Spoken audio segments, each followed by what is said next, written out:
enjoy it. You know what I mean? It's Game 7 of the World Series at your home stadium. I mean, what the hell else do you want? It's what you dream of as a kid. I've played in quite a few Game 7s in my backyard over the years, so it's going to be a lot of fun. It's why I play the game. It's everything I've dreamed of. I don't think there's one person in either locker room that didn't dream as a kid playing in Game 7 of the World Series, and it's here in front of us. So, you know, it's been a great World Series, and the World Series now is going to get decided on who plays best during one of those games. One game to decide it all. Game 7 of the World Series from Rogers Center in Toronto pits the Los Angeles Dodgers against the Toronto Blue Jays. Will Toronto and all of Canada end the night in frenzy, or will the Dodgers cheers pierce through a silent Rogers Center by the end of the night? That's what we find out here in the final game of the 2025 season. Max Scherzer, his 6th World Series start, his 6th winner-take-all game, the most all-time.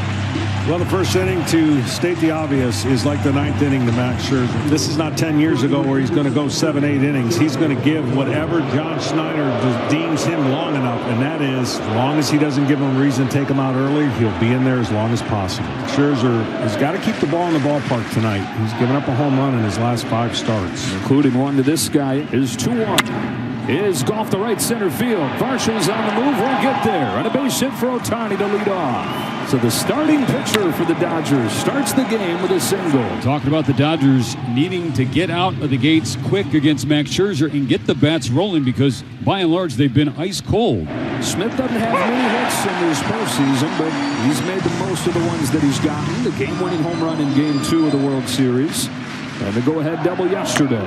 Hit on the ground and a diving stop at first flat. He turns, flips to Scherzer for the out. Backhanded diving play on the ground by Guerrero. Ohtani up to second. Huge play by Vlad. Could have been first and third, no outs. Instead, a runner in scoring position and 1 out in this top of the first. As this offense tries to get going, you've got Freddie Freeman, last year's World Series MVP, who had the walk-off in Game 3. But outside of that, it's been a quiet postseason. Drives one in the air to center field. Varsho's on the run. He's got it spotted at the edge of the track. 2 out. Ohtani tags, advances for third. Varsho slows late. And so now the Dodgers have a runner on third, but there are 2 outs in this first inning. Here is Mookie Betts. Game-winning hit yesterday. Weight of the world lifted off his shoulders. A 1-0 from Scherzer. Bounces one towards the middle. Jimenez is there, and Max Scherzer throws a scoreless first. Works around the leadoff single from Ohtani, leaving him on third. And Shohei Ohtani, as we saw when he started in Game 4 of this series, John, he really takes his time catching his breath after his at-bats. He just now gets out there to warm up. He will get the start in this Game 7. The 3-time MVP starts on 3 days rest for the second time in his career. And when the Blue Jays saw him last, the 6'3" right-hander gave up 4 runs on 6 hits in 6+ innings. Back in the lineup yesterday and leading off again for the Blue Jays today, George Springer steps into the righty box. His 3-1 to Springer is a fastball scorched to left center field. A leadoff hit for George Springer. Incredible. Biting pain on every swing, finding a way, and a leadoff hit in Game 7.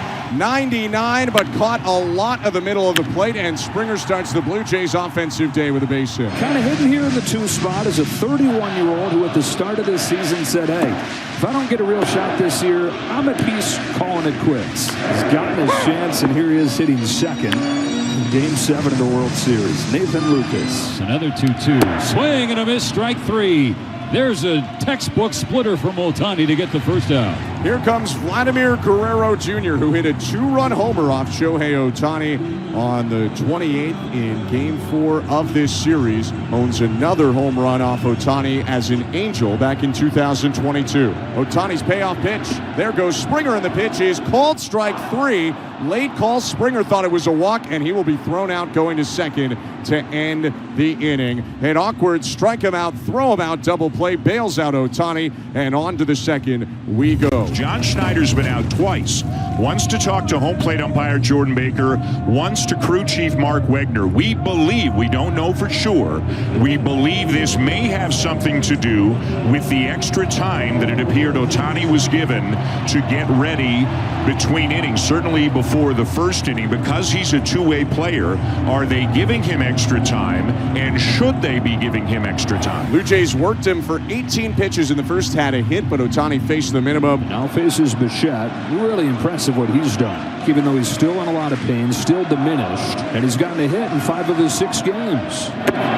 Ohtani missing all over the place, has issued the walk. 99 yanked off the plate, and Bo Bichette is on until lead off this bottom of the second. And here is Addison Barger, bumped up to the 5 hole from the 7 spot. Barger cracks one over second and down, and a base hit for Barger.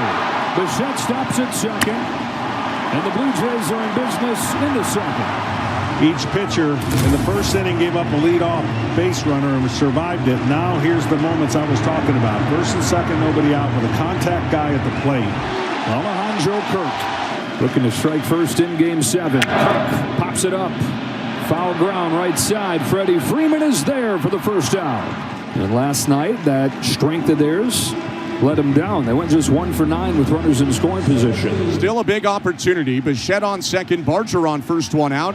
Varsho just 5 for 26 in this World Series. On a 2-2 from Ohtani. Varsho hits a fly ball to right field for Teoscar Hernandez. He's there, 2 out. Well, the tough scenario here is it's going to take almost a double to score Bichette, you would think, because of his knee. It doesn't have the name brand star power that Vladimir Guerrero Jr. has, but Ernie Clement right on his heels, racking up the hits in this postseason. 397 out of the 8th spot. And there's a base hit the other way.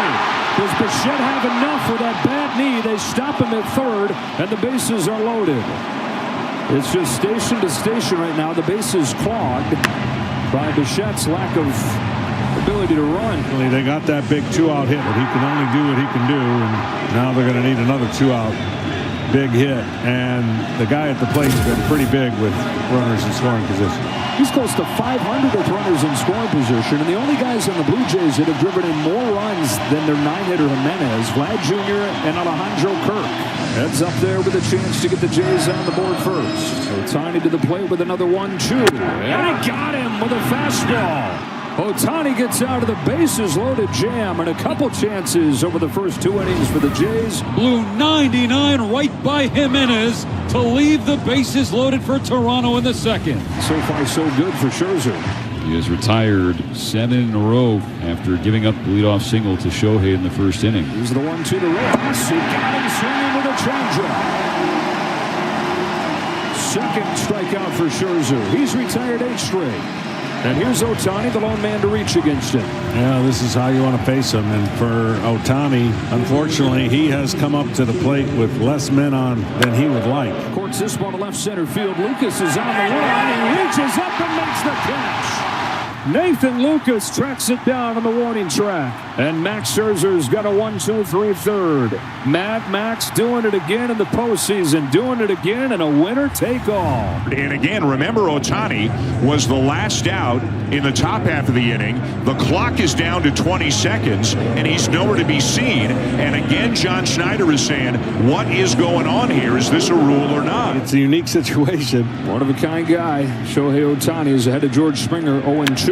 Swinging a liner, hooking down in left, down for a base hit. One bouncer into the glove of Kike Hernandez, and the extra warm-up hasn't paid off so far for Ohtani. Springer on first. Here's Nathan Lucas, no outs. Nathan Lucas sprays around, bunts it. Ohtani's there, over to first, a low throw that Freeman digs out. Successful sacrifice, Nathan Lucas. Into scoring position goes Springer, and up comes Vlad Jr. The pitch to Vlad Guerrero. In the dirt, it gets away from Smith, and over to third base goes Springer on a wild pitch.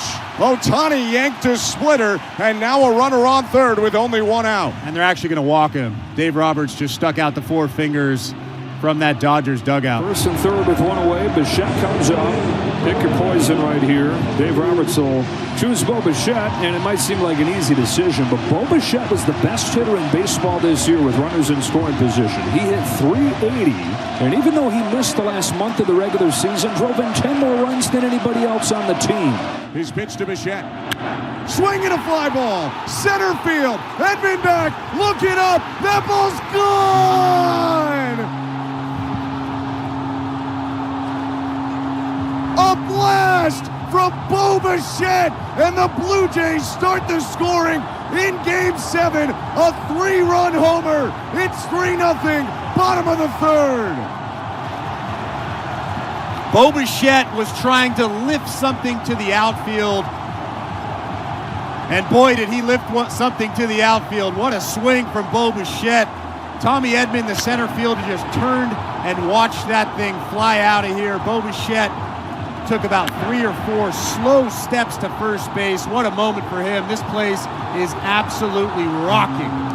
Who needs to run full speed when you can jog around the bases? Bichette's first home run of the postseason is a monumental 3-run blast. Springer got a base hit. Lucas sacrificed it. They put Vladdy on, and Bo knows it's gone. Man, he can enjoy that one.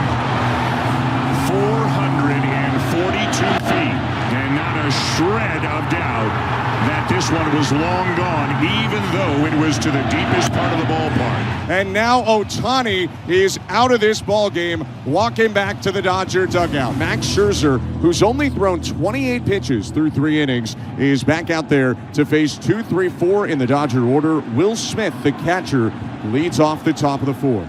First pitch to Smith. And Smith launches a fly ball, left field, carrying back. It's in the gap. It is at the wall, and it is dropped by Varsho.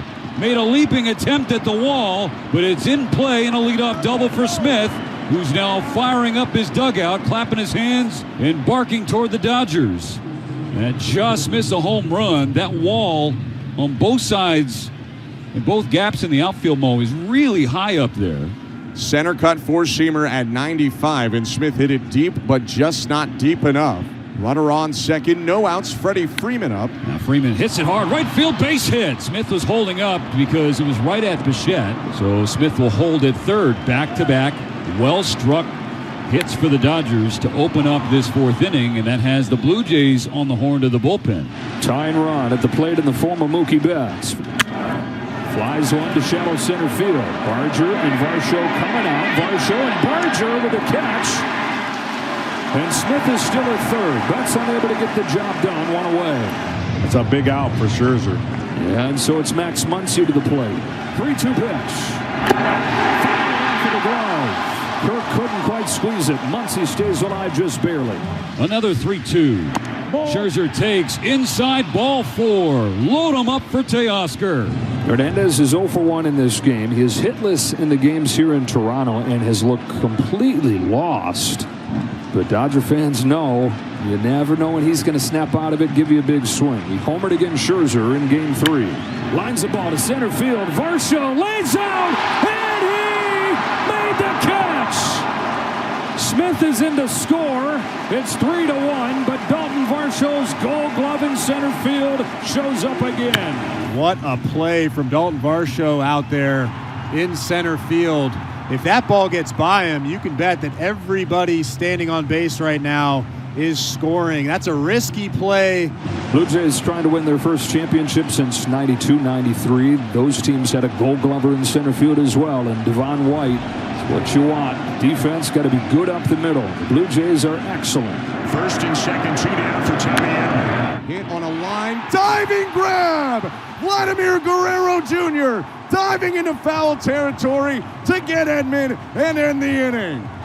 He has used the World Series stage to show everybody that he's more than a slugger. Dodgers get a run, but nothing more on 2 hits. They leave a pair on. 1 out, Andres Jimenez is up. Left on left the pitch. Up and in with 95. Jimenez bouncing around as he turns out of the way, ball 1. The 1-2. Inside, did that hit him? I thought I heard 2 sounds, and Jimenez points to the Blue Jay dugout. That's pretty close there. Almost looks like he sticks his hand out. Now a 2-2 count. Wroblewski's pitch. And that one hit him for sure. 96, and Andres Jimenez having words with Wroblewski. Wroblewski charging him, and the benches are clearing. Dugouts on the field. Wroblewski held back by Muncy. And the bullpens are clearing out as well in Game 7 of the World Series. Dodgers have pitched inside throughout this series. Remember, they hit George Springer, they hit Alejandro Kirk, and now they've hit Andres Jimenez. Jeff Hoffman is really getting on Wroblewski right now, and it's getting pretty heated out there at shortstop. Now Pete Walker's got him, moving him away from the pile. I mean, this is rarely the kind of thing you see in the playoffs, much less Game 7 of a World Series. Jimenez appears to be okay. He's at first. And now the umpires are trying to tell everybody, get off the field. Well, the last thing you want to do if you're Justin Wroblewski is give a free pass to the 9-hitter. And he says, I don't want to give a free pass to you, buddy. And there are warnings now for both sides. And at the top of the order, the Dodgers try to retire Springer for the first time tonight. Left-hander set the 1-0. Swinging a liner off his shins. Rolls back to home plate. Springer aboard at first. Into second, Andres Jimenez. Well placed, we'll say, from George Springer. Not that it hit him, but that he got the infield hit because it ricocheted right back. And it's first and second, one out. All right, so here comes Lucas. Been an action inning, been an action game. Traffic in just about every half inning of this ball game. Lucas is down on strikes. Wroblewski sits him down with a breaking pitch. Dave Roberts is going to make a change. Justin Wroblewski leaves to a resounding chorus of boos in Toronto. And Tyler Glasnow finished last night's game is on to pitch. Only threw 3 pitches, so not too much stress, and he's trying to eat as many innings and keep this game right where it's at against a great hitter. Vladimir Guerrero Jr. 2 on with 2 out. Vlad cracks one in the air to center field, but it hangs up for Tommy Edman. And Glasnow gets Guerrero, strands the 2 inherited base runners, and keeps the Dodgers within 2. Max Scherzer exceeding expectations, pitching into the 5th. Pitching into the 5th, and he knows if anybody gets on, he will not face Ohtani, so don't let anybody get on. That's a shot to left field and a base hit for Rojas. First hit from Miguel Rojas since October 1st. And it makes Ohtani the tying run here in the 5th. Here comes John Schneider hopping out of that Blue Jays dugout. And the crowd now in appreciation of Max Scherzer. 4 1/3. He leaves with a 3-1 Blue Jay lead. Max Scherzer putting his hand up to the crowd to a raucous round of applause. Varland gets set to appear in a Major League record 15th postseason game in a single run. Ohtani is 11 at-bats against Louis Varland, 3 hits, including a home run and a double. He has struck out 3 times. 0-2 pitch on the ground right side and through. His second hit of Game 7. Tying run aboard for the Dodgers, and Will Smith coming up. And Will Smith, who doubled off the top of the wall his last time, the go-ahead run. Hits one in the air to center field, routine for Varsho. Runners can't go anywhere. That's out number 2 in the 5th. And that's been the theme song, unfortunately, too many times. The Dodgers offense in this series, routine fly balls. And it'll be up to Freddie Freeman. 1-1. Hit high in the air center. Varsho started back, stops, waits on it, makes the grab, and Varland strands a pair. 3-1 Blue Jays, middle of the 5th. Chris Bassett on for the Blue Jays. Top of the 6th inning, the converted starter making another appearance in this World Series. It'll be his 5th outing in the 7-game set. Betts leads off the 6th and takes ball 4 from Bassett. The leadoff walk immediately gets the tying run to the plate. It seems like the game has been funneling to Max Muncy. But this has had no shortage of opportunities for each team with runners on. On the 0-1, rips a line drive, base hit to right field. And the first 2 have reached for the Dodgers in the 6th. That is just the second hit Bassett has allowed this postseason. Hernandez has knocked in their lone run in this game with a sac fly. 2 on, nobody out. Top of the 6th. Here's a 2-2. Bouncing ball back to Bassett. Guns it to second one. That's all they'll get. It was a slow bouncer to the mound. They get the out of Muncy. And now Teo safe at first. At third base is Betts. So it's first and third, 1 out. Top of the 6th. Edman has hit it hard both times today. Flied it to the wall and right. Lined into a great catch from Vlad Jr. his second time. Go ahead run at the plate in the 6th. Bassett's 1-1. Edman flies it to center field. Varsho sizes it up. Here comes Betts. Here comes the throw. It's way up the line, and it's a one-run game. Sacrifice fly from Tommy Edman, and it's 3-2 in the 6th. Well, Dodgers had to cash in this inning. First and second, nobody out. Tyler Glasnow, who took over with 2 out in the 4th inning, and has not given up a run so far, trying to give his offense time to get back into the game. On a 3-1 pitch. That's another base hit, another multi-hit game. Above 400 for the postseason. Ernie Clement. 29 postseason hits. There goes Clement from first. He'll take it. Well, you can steal even if you don't get that big a jump on Glasnow. That's one of the weaknesses in his delivery to home. 3-2. Jimenez into right center field. Hernandez will not get there. It's 4-2 Blue Jays. Andres Jimenez out of the 9th spot one more time. Blue Jays 4, Dodgers 2, bottom of the 6th. The 9-hitter delivers again. What a team this is. 8-9 come up with the hits to add a run for the Blue Jays. Such a huge run here after the Dodgers clawed back to get within 1. Mr. Runner in scoring position. And the reactions of everybody knowing they got a chance to even get another runner home with a man on second, nobody out. Springer's been at his best with 2 strikes these last couple days. Not this time. A fastball's by him. Jimenez at second, 1 away for Lucas. Lucas flies it to left center field, pushing Edman back. In front of the warning track, reaches up, makes the catch. Jimenez is going to tag from second and go to third. He slides in without a play. It's the throw in from Edman to Betts. Now you got 2 outs, man on third, and either Guerrero or Bo Bichette, pick your poison. Dave Roberts picked the wrong poison back in the 3rd when he put Vladimir Guerrero Jr. on intentionally. And Bichette fouled it with his swing of the night, his 3-run home run. Chopped to the left side. Muncy over his left in the glove, sets and throws. They get Guerrero by a step and a half, and they strand Jimenez. But the number 9 hitter did the damage with an RBI double. 4-2 Blue Jays. Who else? Trey Savage into the game in relief. His first relief appearance at the big league level. He'll get the top of the Dodger order. Firing 3-1. Ball 4 and a leadoff walk for Ohtani. Last 4 innings, the Dodgers have had the leadoff man on. Tying run to the plate with Will Smith. His 1-1 pitch is lifted to center field for Dalton Varsho. And the first out of the 7th. Ohtani tags and retreats. I know this is going to sound crazy, but for that young man, that's a big out. You don't count outs when you're starting. You're counting outs when you come in out of relief. So big out, maybe that settles him down a little bit. He's counting outs. All of Canada's counting outs. They are 8 of them away from their first World Championship in 32 years. 2-1 pitch. Chop toward first. Vladdy gloves, throws to second, 1. Throw back to first. Double play! 3-6-3. The Blue Jays lead 4-2 at the 7th inning stretch. 6 outs away from the World Series. I'm a little bit surprised that Savage is still in this ball game just because he didn't have great command of his stuff in that first inning. I'm sure the nerves have settled just a little bit, and he'll try to fill that strike zone up a little bit more than he did in that first inning. 1 away in the 8th. Max Muncy has been on twice in Game 7. It's the 1-1 pitch. Muncy launches in the air, deep right field. This ball is gone! Off the ribbon inside the foul net here in Toronto. We are within a run. The Dodgers down 4-3 on a long home run from Max Muncy.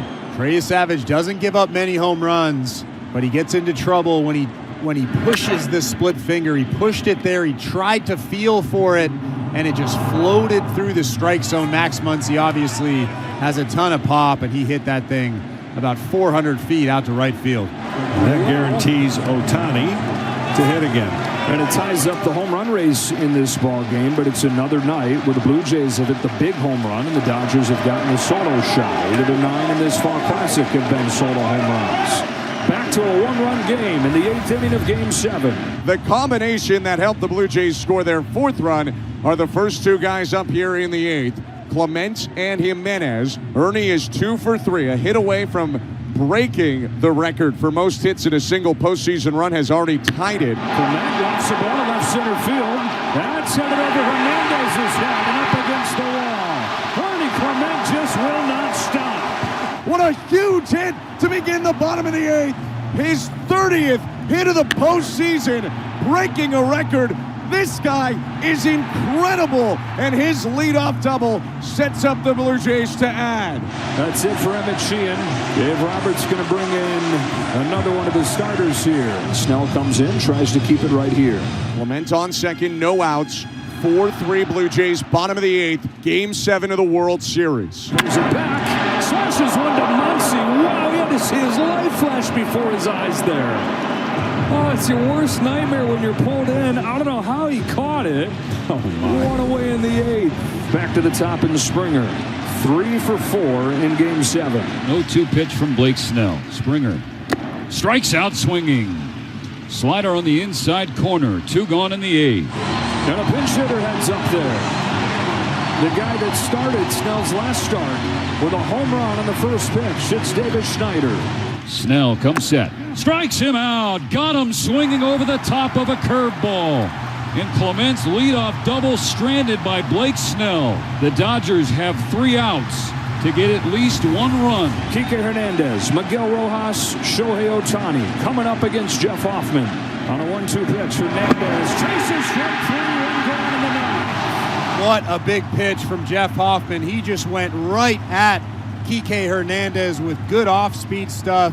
Didn't mess around with the fastball, and he finds himself 2 outs away from ending this ball game. Imperative to get Rojas. Ohtani is the on-deck hitter, and you want him up where the worst-case scenario is he ties the game. Yeah, you don't want Ohtani being the go-ahead run. You have to get Miguel Rojas here. Hoffman knows this has got to be an action pitch, and what I mean by that, you got to make him put it in play. He's got to swing at this pitch, meaning it has to be close enough because you do not want to walk him. You do not mind giving up a hit right here, but it cannot be a ball 4, and then Ohtani comes to the plate. Payoff.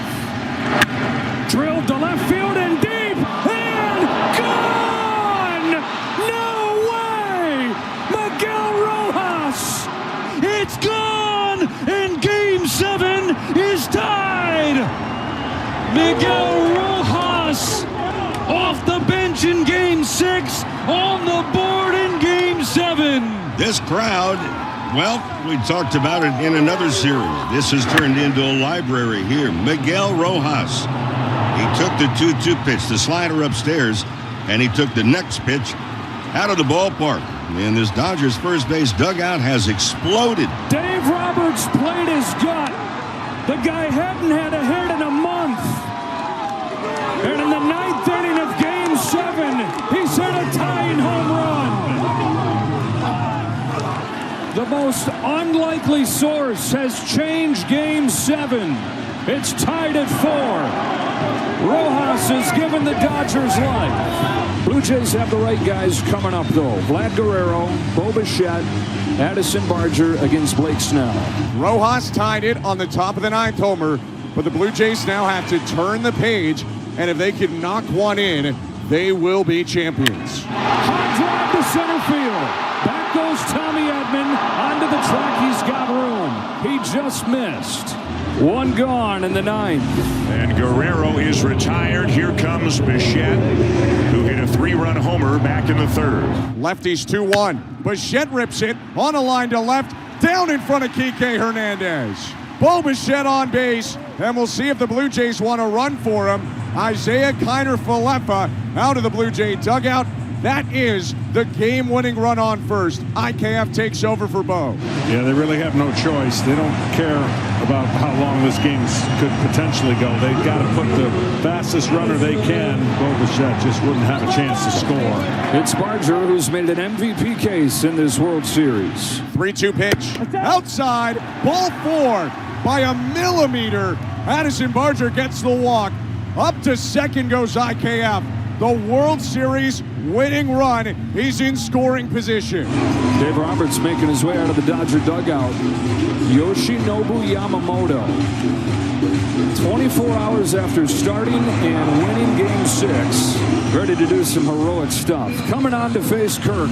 Yoshinobu Yamamoto, one night after throwing 96 pitches, in with 1 out in the bottom of the 9th. First and second for the Blue Jays.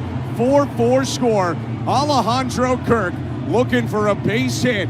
that could win the World Series. Inside and hit him. Kirk hit by the pitch, and the bases are loaded. And the World Series winning run 90 feet away from home. Infield in, outfield in for the Dodgers. 4-4. Bases loaded, 1 out. Dalton Varsho set to hit. Andy Pages replaces Tommy Edman. Getting the stronger arms out there. Room for air, gone for Yoshinobu Yamamoto. Bases loaded, 1 away. Varsho, roller to second. Rojas comes home in time! And it's Miguel Rojas who ties it in the top of the 9th. Saves it in the bottom of the 9th. 2 out. There was a brief stumble from Rojas at second base, but he recovered, planted, and threw home, and Kiner Falefa is deemed out. Question is going to be, did Will Smith have his spike on the plate or not in time? It's up. It's down. I think it's back down before his foot hits the plate. The review, the call field is confirmed. The runner is out. The call. 2 outs in the 9th inning. Ernie Clement has collected more hits in this postseason than any hitter in any postseason. If he can get 1 more, his name will live forever. Fly ball to left field. Hernandez on the run with Pages over his head. Pages runs him over, makes the catch, sends Game 7 to the 10th. Oh my gosh, we're going to extra innings. A Yamamoto miracle in the 9th. Well, they put Pages in there for his throwing arm, the defense, because Kike Hernandez was playing shallow. He was going to have no chance to go back and get that ball. And the Dodgers, with bases loaded and 1 out, come up with 2 sparkling plays to take it to the 10th in Game 7. So to the 10th we go. Not putting any extra runners on base right now would go a lot for the blood pressure of everybody here in John Schneider. Freddie Freeman was a game-winning home run each of the last 2 World Series. Of course, his World Series Game 1 walk-off grand slam last year, 18-inning walk-off this year. Leading off the 10th, tied at 4, and lifting a fly ball to left field that sends him back, straw to the track, back against the wall. He's got it. Betts at the plate, Muncy on deck. 3 balls and a strike. Betts in the driver's seat. And Dominguez nearly hits him with a fastball. Just missed the inside corner. The go-ahead run on for the Dodgers with 1 out in the 10th. Max Muncy gave the Dodgers life with a solo home run in the 8th to make it 4-3. Back to the plate in the 10th, tied at 4. 2-2 to Muncy. Up the middle and through. Base hit center field. Go-ahead run into scoring position. Max Muncy, his 3rd hit of the ballgame. He came in 4 for his last 36, and he's come to life in Game 7. That's at second. Muncy at first. The payoff pitch. Bases loaded for the Dodgers. Walk, single walk to load him up, and Andy Pages now finds himself with a chance at redemption at the plate. 2-1. Pages up the middle. Jimenez comes home and gets the lead runner.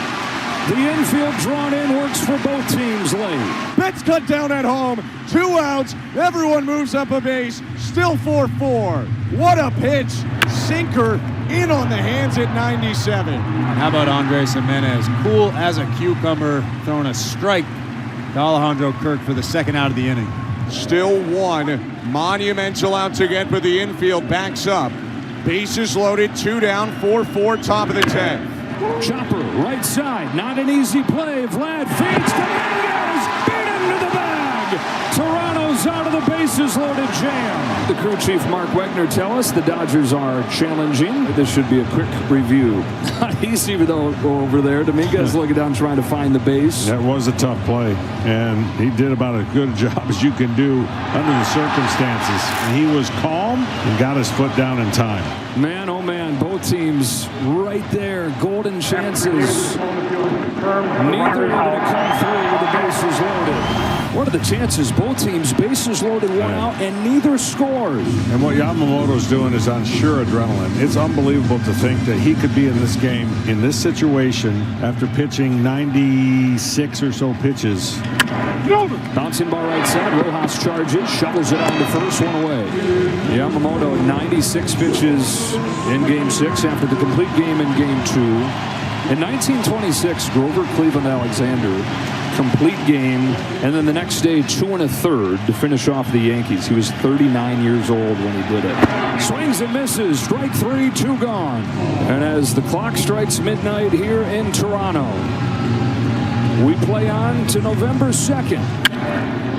In the air to right field, no big deal for Teoscar Hernandez. Yamamoto pitches a 1-2-3 10th inning in Game 7. We'll go to the 11th. Game 4 starter Shane Bieber back out on the mound here. He pitched on the 28th against the Dodgers. And here on November 2nd now, as we're past midnight Eastern, he will go against Rojas Ohtani Smith. 2 quick outs for Bieber on 3 pitches. Vlad Guerrero Jr. will lead off the bottom of the 11th. And the Dodgers scratch a run across before then. Smith is 1 out of 5. Doubled and scored the first Dodger run. Smith hits a high fly ball to deep left field. It's got a chance. It is gone. It's Will Smith in Game 7.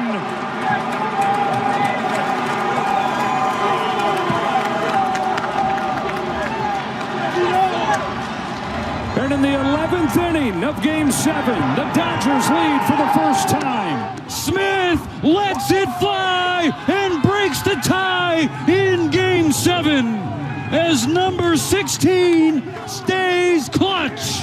What a I just got done saying that somebody's going to be remembered. It could be Will Smith. Second home run of the postseason. He won Game 2 with a home run against Kevin Gausman.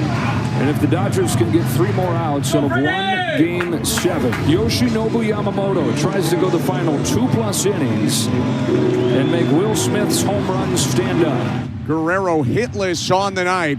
Has been on once. Guerrero hooks one down the line towards the corner. It's a fair ball. It's extra bases. Tying run in scoring position in a flash.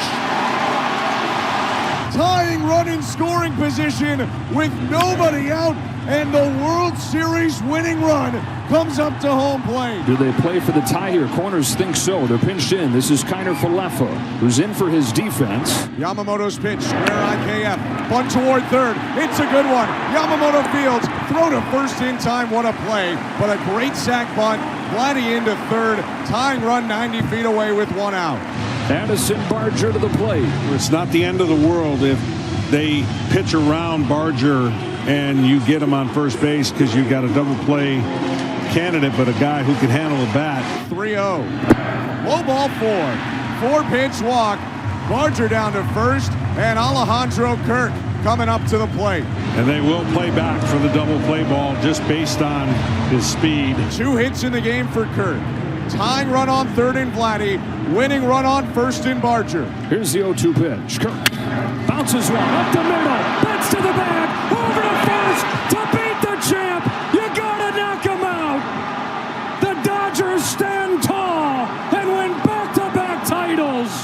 From backs against the wall to back-to-back, the Dodgers cement their dynasty. They win Game 7 in extra innings. 5 for the final. They mob Yamamoto on the left side of the mound. The Dodgers become the first team in Major League Baseball in 25 years to repeat as World Series champions.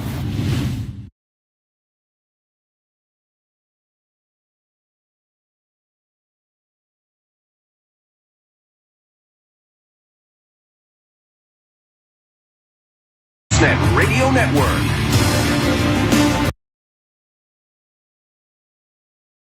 Radio Network. Radio Network. Against him, the Los Angeles Dodgers are against him. The Los Angeles Dodgers are Hi, everyone. Thank you so much for tuning in today. I'm Ben Schultz. Hi, everyone. Thank you so much for tuning in today. I'm Ben Schultz. Hi, everyone. Thank you so much for tuning in today. I'm Ben Schultz.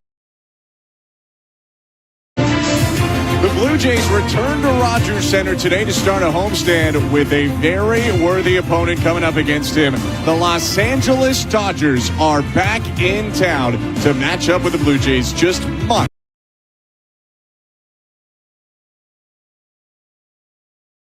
Alongside former Major League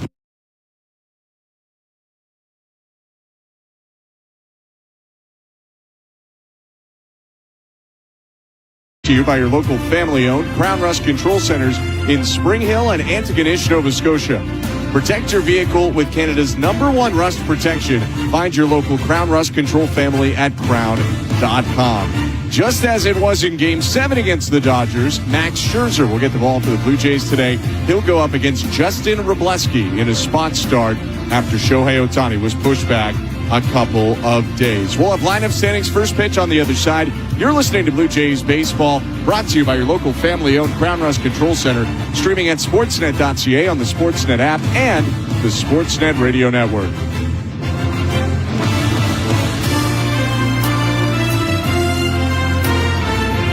Hammering out the details on your next build?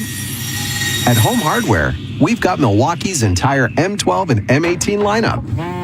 With all the drills, packouts to stay organized, and everything you need to work on your dream project. But the time off work. Find everything you need for your next project and earn and redeem Scene Plus points at over 1,000 Home Hardware and Building Center locations. All locally owned and genuinely Canadian. At Crown Rust Control, protection runs deep because every Crown Rust Control Center is owned by a local family who cares beyond business. Your Crown Rust Control is 100% committed to their product, to you, to their community, which is your community. Protecting you and what matters to you is equally important as protecting your vehicle. Did you know spring's the best time of year to protect your vehicle from rust? For a special spring offer, find your local family-owned Crown Rust Control Center at crown.com. They say when you're sad or a little bit down, that's the perfect time to volunteer. For me, I get so much from donating blood. It's an instant way to shift that mindset. I walk in here with a purpose, and when I've accomplished that, I walk out with my head a little bit higher. I know that I've helped somebody, but that person has also helped me. Canadian Blood Services. Experience what you get when you give. Book an appointment at blood.ca. Bright sunshine day. Recently, our company's softball team lost the big game by 1 run. Then Dale tried to console us with the quote, "Winning isn't everything." Well, Dale and I are very different. I get early payout from Bet365. If my team goes up big, I get paid out instantly, even if they blow the lead later. Sound familiar, Dale? Thanks, Bet365. Must be 19 or older, Ontario only. Please play responsibly. If you have questions or concerns about your gambling or the gambling of someone close to you, please go to connectsontario.ca. T&C supply. This is Toronto Blue Jays baseball. Marshall smashes the ball to right field. It's gone! On Sportsnet 590 The Fan and the Sportsnet Radio Network. 1 out, first and third. 5-4 Dodgers, bottom 11. 0-2. Broken bat bouncer up the middle. Betts runs to second one, throws to first, and the Dodgers have won the World Series. They come back to beat the Blue Jays 5-4 in extra innings and are baseball's first repeat champion since the 2000 Yankees. That was how the season came to a close last year. Double play to win the World Series for the Dodgers. The back-to-back defending champs did it in this ballpark in Toronto, and now they return for the first time as we start a 3-game series in the first week of April. I'm Ben Schulman alongside Chris LaRue. Thanks for tuning in tonight. And Chris, we'll go on about the players' feelings or the coaches' feelings, but certainly for the fans who are filling up this ballpark already right now, this is an emotional series with the Dodgers back in town. Yeah, and it was pretty emotional actually just listening to that. We talked a little bit about that off air, but that was the first time that we've heard that since you made that call.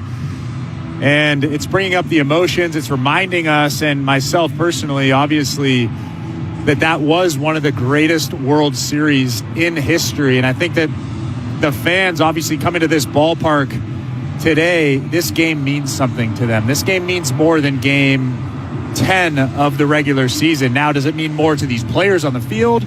We don't know. Probably less to the Dodgers than it does to the Blue Jays. But I think this game is more important for the Blue Jays because of how they've been playing. It's not so much the Dodgers in that dugout. It's the fact that they were 2 for 22 with runners in scoring position in Chicago. It's more about getting to the ball and barreling up tough pitches, putting together good two-strike approaches than beating the Dodgers. And I think that's the mentality right now in that Blue Jays dugout. Blue Jays and Dodgers coming up. Before we get there, let's take a look at the Bet365 Standings Watch. The Standings Watch is presented by Bet365, home of the 5-run early payout. Must be 19 plus, Ontario only. Please play responsibly. Yankees lead the AL East 7-2. Rays and Blue Jays tied for second at 4-5. Orioles are in fourth, 3-6, and the Red Sox are 2-7. In the National League West, the Dodgers 7-2 lead the division. As Max Scherzer charges out onto the field leading the Blue Jays. Chris, we take a look at the lineups today, starting with Dave Roberts, Los Angeles Dodgers. Well, leading off is Shohei Ohtani. He'll be DHing tonight. In right field, batting second is Kyle Tucker. Batting third is Freddie Freeman. He's at first base. In left field, in the cleanup spot, is former Jay Teoscar Hernandez. Batting fifth is Max Muncy. He'll be at third base. In center field, batting sixth is Andy Pages. Batting seventh is Alex Freeland. He'll be at second base. Behind the dish, batting eighth is Dalton Rushing. And batting ninth is Sung Kim.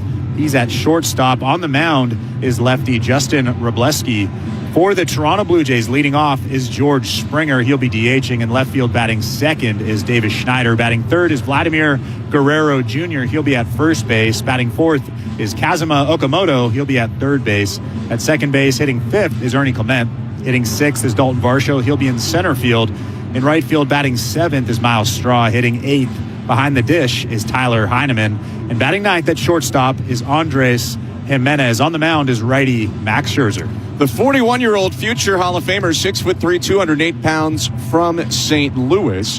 He'll make his second start of the year after he had a 5.19 ERA in 17 starts, 85 innings pitched during the regular season last year. His first start this year came against the Colorado Rockies on the 31st. It's actually the last game the Blue Jays won. He went 6 innings, gave up 1 run on a home run to Hunter Goodman, and was overall very impressive. Yeah, he's been impressive, and it's not so much the fastball, it's just the spin on the breaking balls and the fact that he's making his pitches. That's something that he didn't do as often as he wanted to last season. Let's see if he can do that right here to Shohei Ohtani. The chorus of boos greets Ohtani, the left-handed hitter. Now a wind from Scherzer, and the first pitch of the game is ripped back foul, 0-1. Time of the first pitch today, 7:07 Eastern. The roof closed once again in downtown Toronto. A little bit of rain today and some clouds. It's 4 degrees outside right now. 0-1. Fouled right back again, 0-2. Blue Jays today in all white jersey, white pants, and they have the white panel cap on with the retro logo. For the Dodgers, they'll wear their new road blues with a red font for the number and gray pants. Right on left matchup, Scherzer's 0-2 to Ohtani. Is stroked in the air out to right center. Varsho charging, slides to make the play, and Ohtani retired 1 down.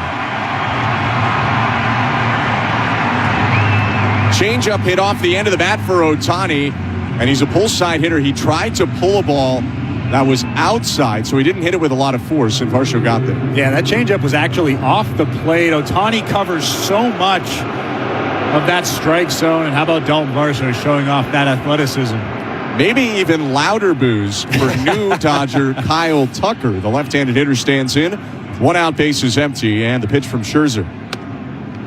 High and outside, ball 1. At this rate, they might even boo Alex Freeland. I mean, who knows? Anyone can get it tonight. More on Tucker and why they might be booing him if you don't know in a sec. First, the 1-0. Outside, 2-0. By the way, the umpires tonight, Shane Livensparger behind the plate, Dan Merzell at first, crew chief Dan Bellino at second, and Mark Ripperger at third. Scherzer falling behind Tucker, 2 balls and no strikes. The veteran's pitch, just off the outside corner. A little pause from Heineman before he tosses it back, 3-0. We're in the first inning, and it's brought to you by Armstrong Bird Food. Armstrong Bird Food, the reason birds fly north, feeding Blue Jays since 1986. Visit ArmstrongBirdFood.com. 3-0 pitch on the outside corner with a fastball at 92. That strike makes it 3-1. Kyle Tucker joining the Dodgers this year on a gargantuan 4-year, $240 million contract. There are deferrals. 3-1 pitch is ball 4. Scherzer went with his cut fastball. It was called just high, as borderline pitch, but called just high, and Kyle Tucker goes down to first. That'll bring Freddie Freeman up. He gets a mixed response. I think people know that his parents are Canadian. Yeah. There was some more booze in there than maybe there would have been last year. 1 out in the pitch. Called strike on the inside edge, 0-1. Tucker leading off first, held on by Guerrero. With Freddie Freeman, the 6'5" left-handed hitter, up to the plate. Runner on first and 1 out. And from the stretch, Scherzer peaks twice at first, peaks a third time, and now is 0-1. Called strike. Freeman dropped the bat in disgust. It's 0-2 as that cutter grabbed the top of the zone. Well, that's not the location that they wanted. They wanted that thing in on the inner third, preferably on the black, but it kind of hung out over the heart of the plate. Let's see if he can get on top of that pitch next time he throws it. Scherzer's 0-2. Swing and a miss, strike 3. 91-mile-an-hour fastball snuck it by him in off the plate. And there are 2 down. And again, I mentioned this before the broadcast, but it's not so much the velocity that's making Max Scherzer better this year. It's the spin on the breaking balls, it's the selection, and it's staying on top of that fastball. That was a really well-located fastball in on the hands of Freddie Freeman. So 2 down, and former Blue Jay Teoscar Hernandez hitting with Kyle Tucker on first. No score in the game, the pitch. Inside, ball 1. By the way, it wasn't loud, it wasn't so aggressive, but Teoscar Hernandez got booed, so I'm going to guess that everyone gets booed tonight, because even mid-World Series, he was getting cheered by a lot of the Blue Jay fans. 1-0. Swing and a deep drive. Left field. If that's fair, it's gone, and that ball is gone. 2-run homer for Teoscar Hernandez. It got out of here in a flash, and the Dodgers on that hanging slider from Scherzer took a 2-0 lead. Well, Max Scherzer fell behind Teoscar Hernandez, and Teoscar Hernandez is swinging the bat really, really well right now. Came into the game hitting .345. So Teoscar knows that Max Scherzer wants to throw a strike in that situation. Unfortunately, Scherzer hung that slider, a little bit of a spinner. Teoscar Hernandez absolutely smoked it out to left field. It's the 4th game in a row that the Blue Jays give up runs in the first inning. 2-0 Dodgers, and Tyler Heineman slipping the mask back on as Max Muncy steps in. 2 out, space is empty, top of the first. Scherzer deals home to Muncy. Outside, ball 1.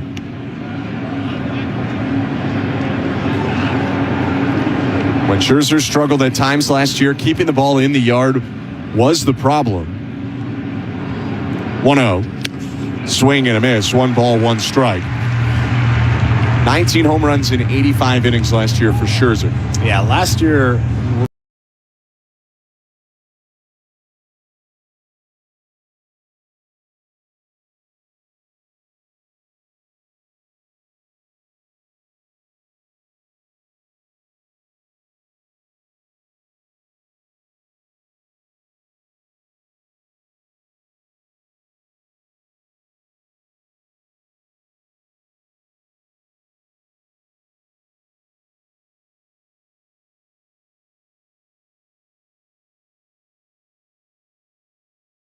Third baseman.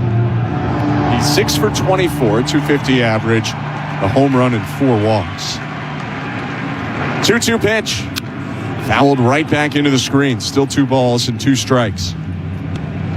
Fastball velocity is a tick down so far. In his first start, averaged about 93.5. He's about 91, 92 so far early in this one. Scherzer with another 2-2. Low, 3 balls and 2 strikes.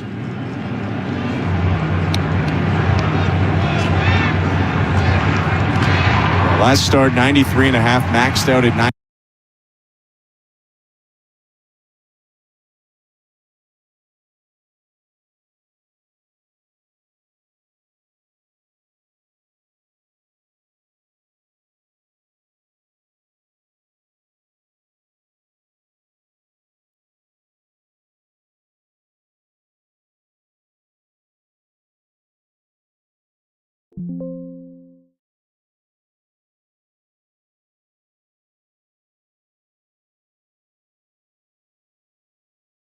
House wins or walk-offs and everything in between this season with a Miller Lite. When the moment calls for it, why not gather around your home base with a great-tasting Pilsner? 90 calories and 3 grams of carbs per 355 ml can serving. Miller Lite, official beer sponsor of Major League Baseball in Canada. It's Miller time. Must be legal drinking age. Celebrate responsibly. From backyard projects to major renovations, your local Timber Mart is here to help. Whether you're a contractor or a DIY enthusiast, we provide the right materials, expert advice, and trusted guidance to get your projects done right. Timber Mart, Canada's building center. It's Charles Barkley with Wayfair. It's outdoor season, and my patio set up, that'll be ready to play. That's where Wayfair wins. Patio seating, umbrellas, and grills, all delivered fast and easy. Shop wayfair.ca now. Wayfair, every style, every home. There's nothing worse than waiting in long lines around the ballpark. That's why Bet365 has 5-run early payout. When the team you're riding goes up 5 runs at any point in the game, they'll pay your bet out right then and there, win or lose. No waiting required. Now you can go back for another hot dog. Bet365. Download the app and see what early payouts all about. Must be 19 or older, Ontario only. Please play responsibly. If you or someone you know has concerns about gambling, visit connexontario.ca. Terms and conditions apply. This is Toronto Blue Jays baseball. Swing and a miss, strike 3. Middle lane fastball, but he puts it by Cruz. 2 down. On Sportsnet 590 The Fan and the Sportsnet Radio Network. Welcome to the Timber Mart broadcast booth. Building is a team sport, and Timber Mart, your Canada's building center, is proud to play local. With expert advice, quality materials, and community-focused service, we help homeowners and pros build winning projects every day. Timber Mart, locally owned, proudly Canadian. First pitch by Justin Wrobleski in the bottom of the first, misses down and into George Springer. 1-0. Dodgers leading 2-0 as we welcome you back to Rogers Center. I'm Ben Schulman. To my left is former Major League pitcher Chris LaRue. Wrobleski, a lefty working from the stretch, steps off for a moment. There was an object on the field, and center fielder Andy Pajes had to go toward right center to clear that from the warning track. Wrobleski's 1-0. Swing and a high pop-up foul, first base side. That's got enough on it to get over the netting and into the sea of hands down the right field line. Freeman gave it a chase, but it's out of play 1-1. That might have been the pitch that George Springer wanted. It was a good fastball over the heart of the plate, a four-seam fastball at about 95 miles an hour. Wrobleski's got a good arm out there.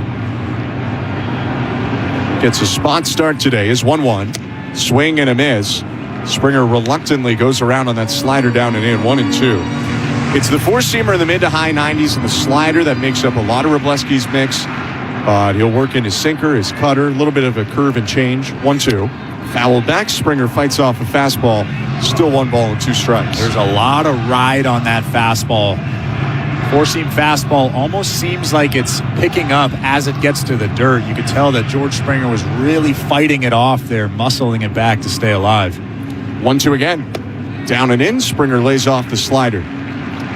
Wrobleski has been very effective for them at times out of the bullpen. But for whatever reason in his career, when he's jumped into the rotation, it has not translated to the same success. His 2-2. Down and in, ball 3. Career, Wrobleski has pitched 65 innings as a reliever to a 3.15 ERA. In his 8 career starts over 40 innings, an ERA of 7.5. His payoff pitch, high ball 4, and that is not the start Wrobleski wanted. The Blue Jays will take it as George Springer's on with a leadoff walk. Well, George Springer and that Blue Jays offense needed that right there. Springer with a really good at-bat. That last fastball was well above the strike zone, an easy take for him, and now Davis Schneider can go to work. Davis Schneider starting in left field today and batting second. Steps into the box and bounces the bat on his right shoulder. First pitch is ripped at and hit foul to the right. 0-1. talked with Davis a little bit about facing Justin Wrobleski last year, and he acknowledged the stuff is really good. But when he looked at the video, a couple ticks off the fastball when he's a starter rather than a reliever, changes it a bit. 0-1 pitch is grounded foul, third base side, and it's 0-2. And this isn't unique to Wrobleski. Almost everyone deals with that when they go into the rotation. But he just said, 98 to 95 can just give you an extra second to recognize the slider. Maybe it allows you sometimes to sit on the slider and then react to the fastball a little bit more. Schneider in an 0-2 hole. Springer on first. Long look in and a long set from Wrobleski. The pitch is high and outside, ball one. You probably get away with, and actually not probably, definitely get away with more pitches over the heart of the plate at 98 than you do at 95.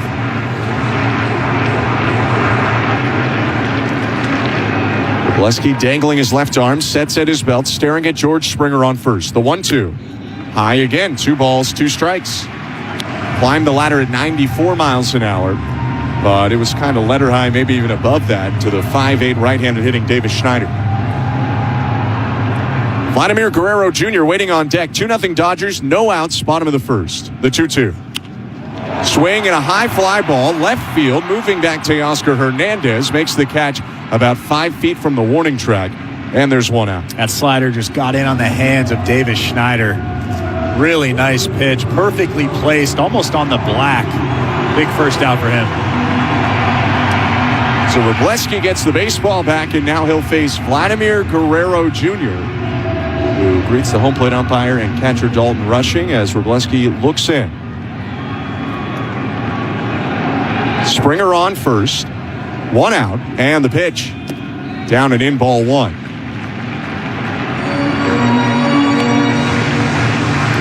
Guerrero 9 for 31 on the year, a homer and 4 RBIs. OPS in the low 800s. 1-0 pitch.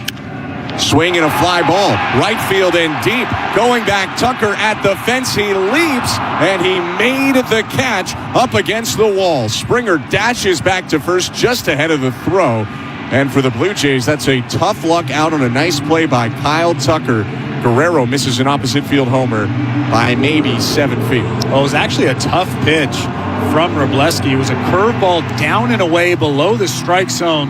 Vlad going the other way, and what a play from Kyle Tucker up against that chain link fence out there. Tucker, a one-time Gold Glover when he was a Houston Astro. 2 outs, still Springer on first, and the pitch to Cosmo Okamoto is called a strike 0-1.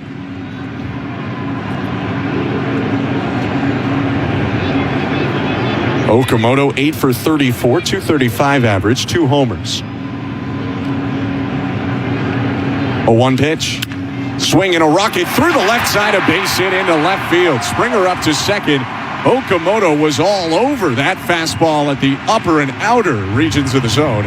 And it's 2 on with 2 out. Well, the Blue Jays really need for him to get going. He showed signs of life early on, and then the scouting report was a little bit better on him. Pitchers started to throw him pitches that he's not used to seeing. Hopefully he can start to be more comfortable standing in that batter's box with the newer scouting report. Ernie Clement will hit now after Okamoto's single. Blue Jays have Okamoto on first, Springer on second. 2 outs, bottom of the first. It's 2-0 right now for the LA Dodgers. Second baseman Clement waits on Wrobleski to set. Now brings the bat above his right shoulder. First pitch. Down and in, ball 1. Huge roars for Ernie Clement. They've been that way throughout and since the 2025 postseason. Went 12 for 31 in the World Series last year, a 387 average. 1-0. Called strike on the inside edge. Clement turns away almost in surprise. It's 1-1.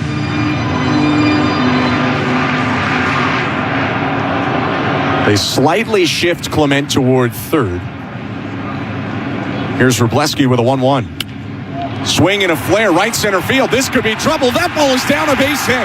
Springer around third. The throw from Kyle Tucker skips in late, and the Blue Jays are on the board in the first. It's an RBI single for Ernie Clement, who just put the bat on the ball and found a little bit of open turf. Yeah, I think Wrobleski is pretty frustrated out on that mound right now. Good pitch on the inside part of the plate, but Ernie Clement is so good at hitting tough pitches. He just muscles that thing out into center field in front of Kyle Tucker, and he continues to stay hot in the young season. I'm going to say this now before there's any time for it to change. The Blue Jays are 1 for 1 with runners in scoring position so far in this series.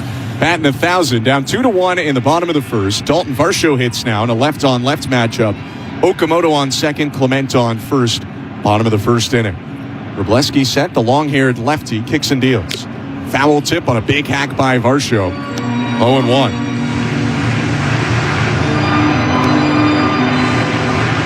Varsho 5 for 29 on the year with one extra base hit.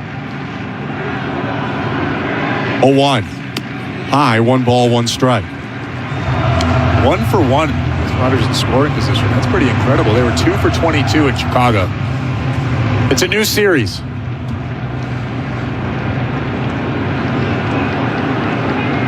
One pitch.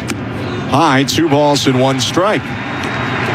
Wroblewski's been in and out of the zone all inning. 22 pitches, 10 balls, 12 strikes. He already walked Springer.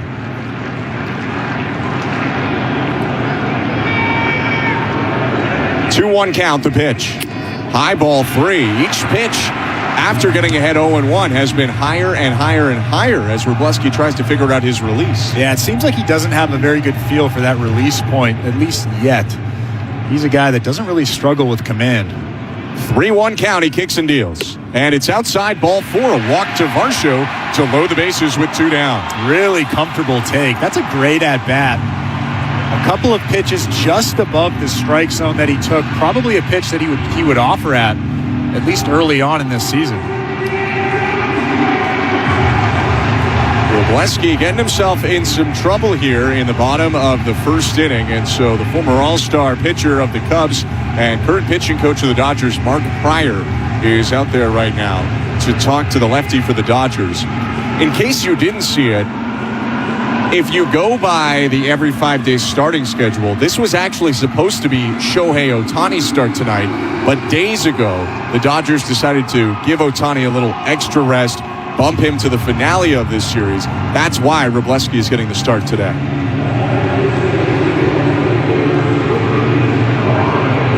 Pryor back into the Dodger dugout on the first base side, and the bases are loaded for the Blue Jays. 2 down, trailing 2-1, bottom of the first. Miles Straw, the batter, 5 for 9 on the year. The pitch, called strike. Wroblewski gets ahead with a fastball, 0-1.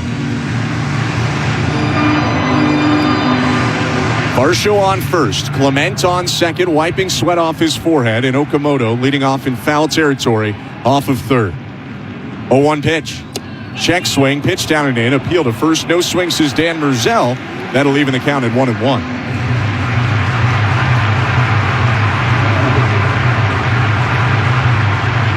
Straw steps in, spins the bat around in a 360-degree motion, and the 1-1. Called strike, froze him with off speed. It was the slider at 86 to get ahead 1-2.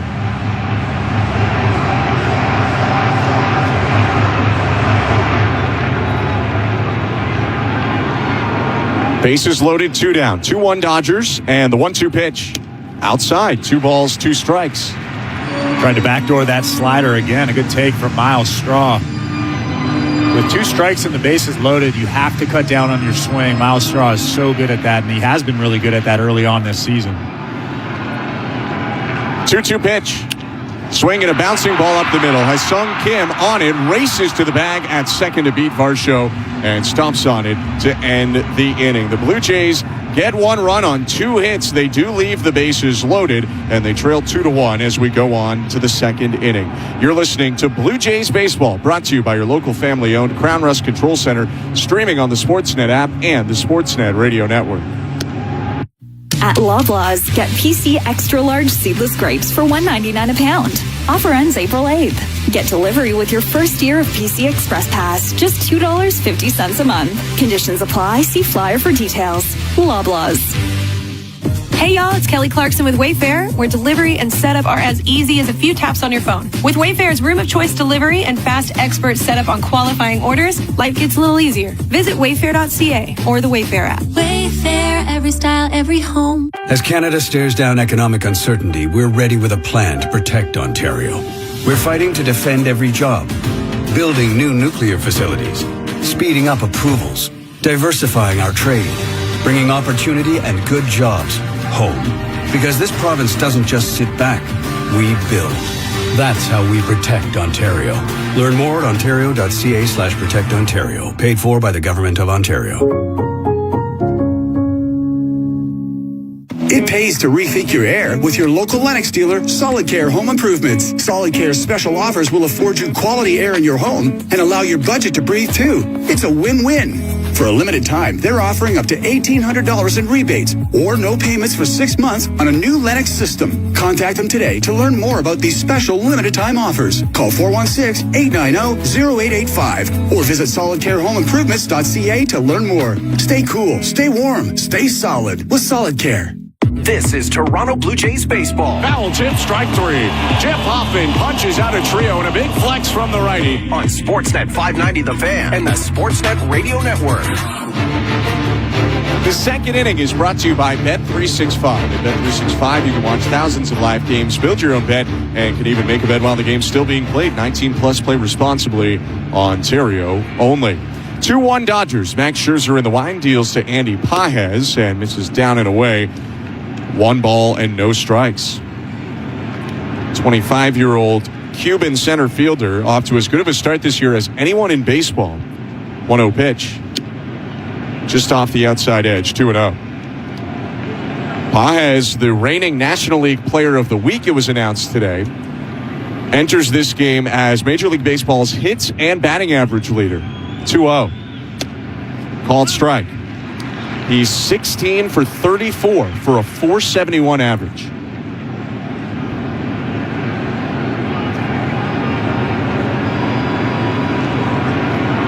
Right on right battle right now, and the 2-1 pitch is slapped foul right side, fading into the seats. 2-2. He was really good last year, too. 272, 27 homers, 86 RBIs in his age 24 season. He's going to be a star. Now, he had an interesting postseason. He went 4 for 51 over the 2026 postseason, including 1 for 15 in the World Series. 2-2. Rounder foul into the Blue Jay dugout, third base side. And, you know, a lot of the time people, especially when you're managing a team of the Dodgers talent, they discount sometimes what a manager can do. Dave Roberts made 2 huge moves revolving around Andy Pages. Scherzer's 2-2 pitch. Fouled back behind home plate, out of play. The first one was taking Pages out. He was struggling so much, he removed Pages, which put Tommy Edman into center, which meant Miguel Rojas started games 6 and 7. Rojas picked a ball to win game 6. Obviously hit the home run in game 7. Another 2-2. And another grounder foul. This battle continues. And then the second big decision by Roberts was after taking Andy Pages out of the lineup in the bottom of the 9th of Game 7 of the World Series. He put him back out on the field to play center, and he robbed Ernie Clement of what looked like it might be a World Series winning hit. 2-2 again, and a liner foul again. Pages all over anything that Scherzer's throwing at him. He's seen 8 pitches so far. He's fouled off each of the last 5. Do we know if the crowd booed Andy Pages? I got to be honest.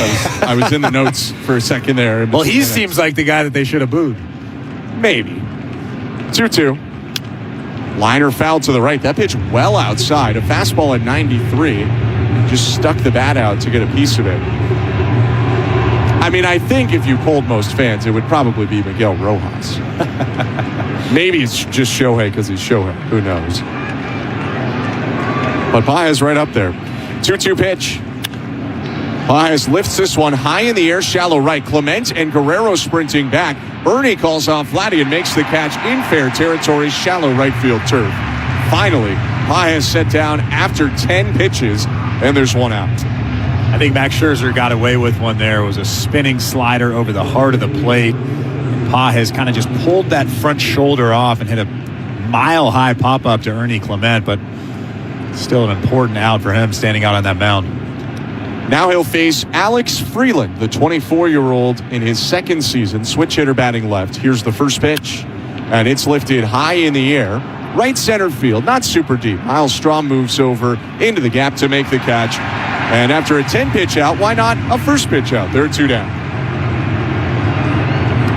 We welcome you to the Timber Mart broadcast booth. Every great build starts with a solid game plan. Your local Timber Mart offers professional building plans and the materials to bring them to life.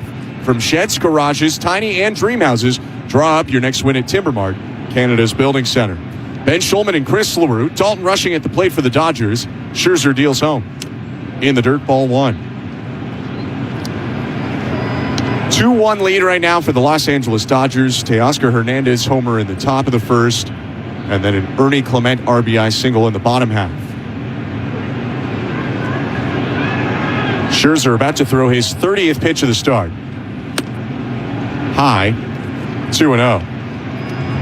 We mentioned the diminished fastball velocity for Scherzer. Worth noting that there's already some stirring in the bullpen in left field. I wonder if the Blue Jays have some concern right now over how Scherzer's looking. 2-0 pitch. Line drive over the leap of Clement at second and down in right field. A base hit. Straw played on a couple of bounces, but it's 2-out knock for the left-handed hitting catcher, Dalton Rushing. Dalton Rushing is a really good player. If you look back to his minor league numbers, he was a really, really solid hitter. Hit .314 last year in AAA. Had 26 home runs at a couple of levels in 2024. He's going to be a good one. He's on first there, 2 down, still 2-1 Los Angeles. And Hae-Sung Kim is up, the Korean shortstop. The pitch. Called strike. Not to be confused with longtime Padre Ha-Sung Kim, currently of the Atlanta Braves. Hae-Sung Kim acquired last season from Korea by the Dodgers, split last year between AAA OKC and the majors. 0-1. And he lifts the ball left center field and deep. Varsho sprinting back just in front of the track. He'll reach up to make the catch and end the inning. No runs, a hit, 1 left for the Dodgers. 2-1 LA, middle of 2. You're listening to Blue Jays Baseball, brought to you by your local family-owned Crown Rust Control Center, streaming at sportsnet.ca and the Sportsnet Radio Network.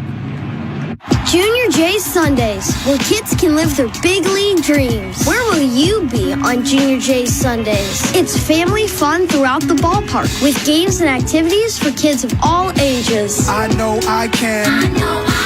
Be what I want to be. Be here for the next Junior J's Sunday.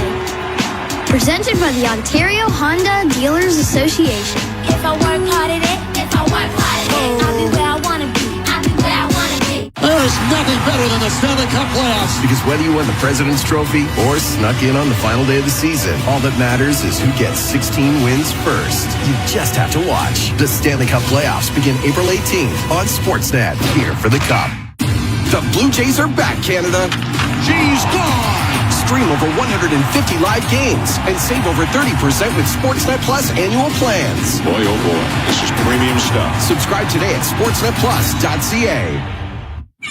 Summer bookings are off to the races. And if you're still thinking about it, ambitious. Book early with Sunwing and get a $100 voucher per pair. Plus excursion discounts, resort perks, and more. So while everyone else is doing last-minute vacation gymnastics, yeah, you don't want to do that. You're saving on room upgrades, tours, and all the good stuff. So book by April 12th with your local travel advisor or at... Conditions apply. See sunwing.ca for details. This is Toronto Blue Jays baseball. Clement vacuums it up, throws to second one. Jimenez to first, double play. On Sportsnet 590 The Fan and the Sportsnet Radio Network. Tyler Heineman walking up to home plate as we get going in the bottom of the second inning. It's the Dodgers 2, the Blue Jays 1. And we appreciate you tuning in today on the Sportsnet Radio Network. I'm Ben Schulman. To my left is Chris LaRue. Heineman, Jimenez, Springer for the Blue Jays this inning. 8-9-1. Heineman, the switch hitter, looking at his black bat right now. He will bat right against the left-handed tosser Wrobleski. The pitch, called strike. Obviously, it was not the best series all around for Tyler Heineman in Chicago. 0-1. Chopper hit to shortstop. 2-bouncer backhanded by Kim. He'll sling over to first. 1 out. There was the error in game 2, and then the base running mistake and then error in game 1, base running mistake and error in game 2 of that series. To his credit, he essentially tried to assume full responsibility for both of the losses, which is not really, at least in my opinion, true. While he did make some crucial plays in those games, he was by far not the only reason that they lost those games. First pitch to Andres Jimenez is outside, ball 1. But a veteran, a guy who's important to that team, in addition to taking responsibility, he was trying to take some of the heat, it seemed like, off of some of the other guys. 1-0. Jimenez swings and fouls it back to the left, 1-1 with the 1 out and the bases empty. He's one of those guys that's been around long enough. He knows exactly what he needs to do out there. And I think both of those miscues, at least the throwing errors. 1-1. Down and away, 2 balls and a strike. Those are physical miscues. So you can look past that, especially if you're John Schneider. You can say, hey, just do better next time. But it's the base running miscue that kind of sticks out to me. 2-1 pitch fouled back, 2-2. That's the mistake. And we talked about it a little bit when it happened, but you look on deck and you're standing at second base thinking about going to third base. Vladimir Guerrero Jr. is coming to the plate. You don't need to take that extra base. Tyler Heineman knows that. He'll do better next time.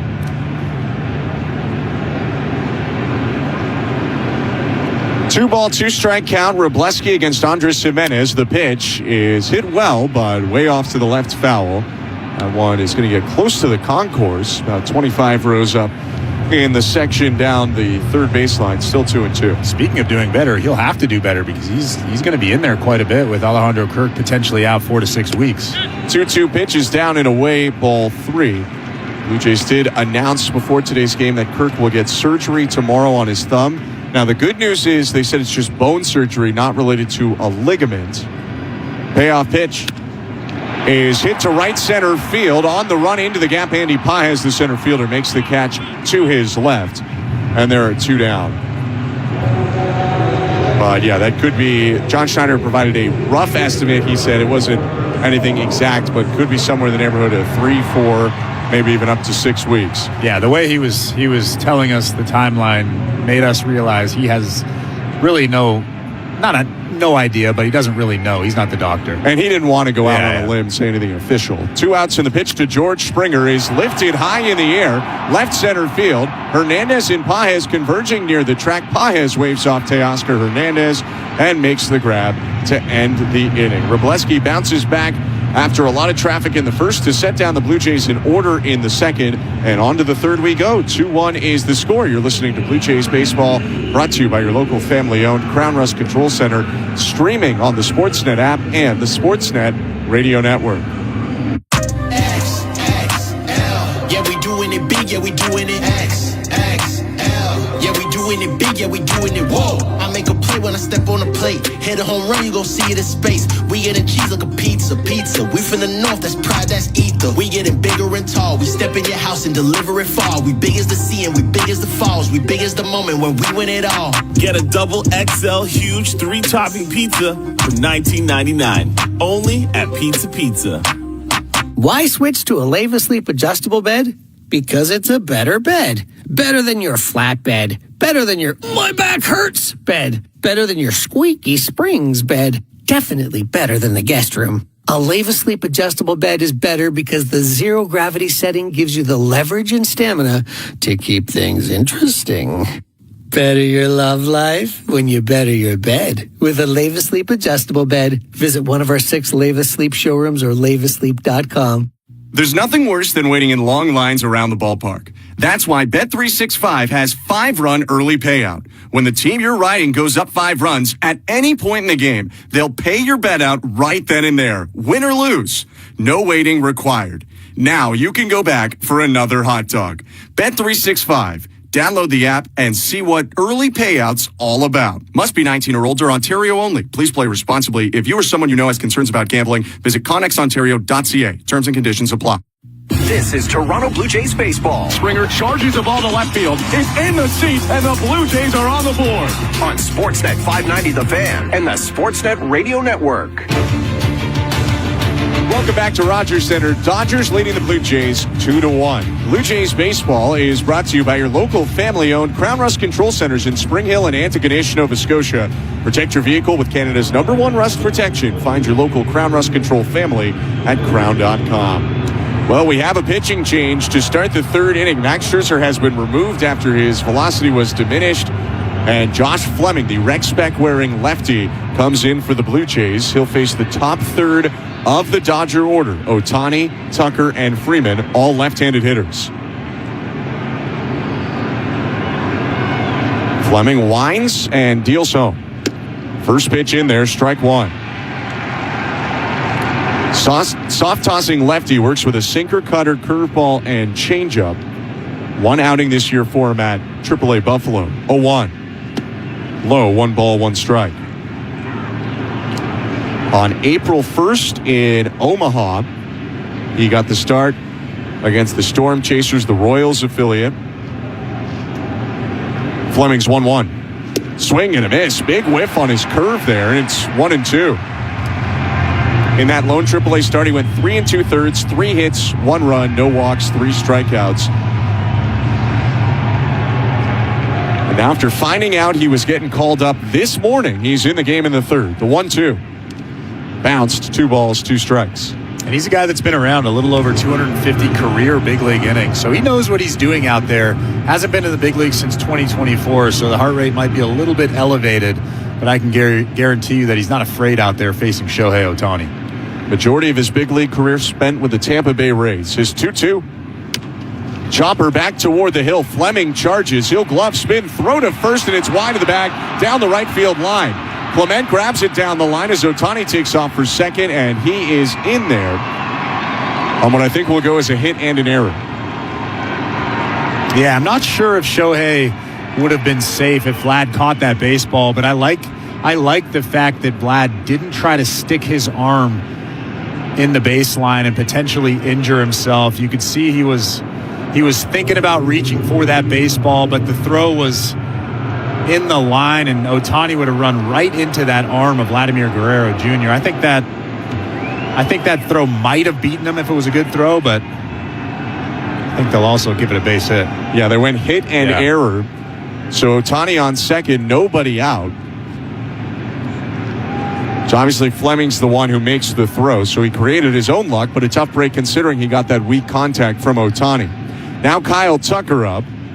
Walked in the first, and the pitch is smoked on a line toward right field, but it hooks foul into the elevated section of the seats. It's 0-1.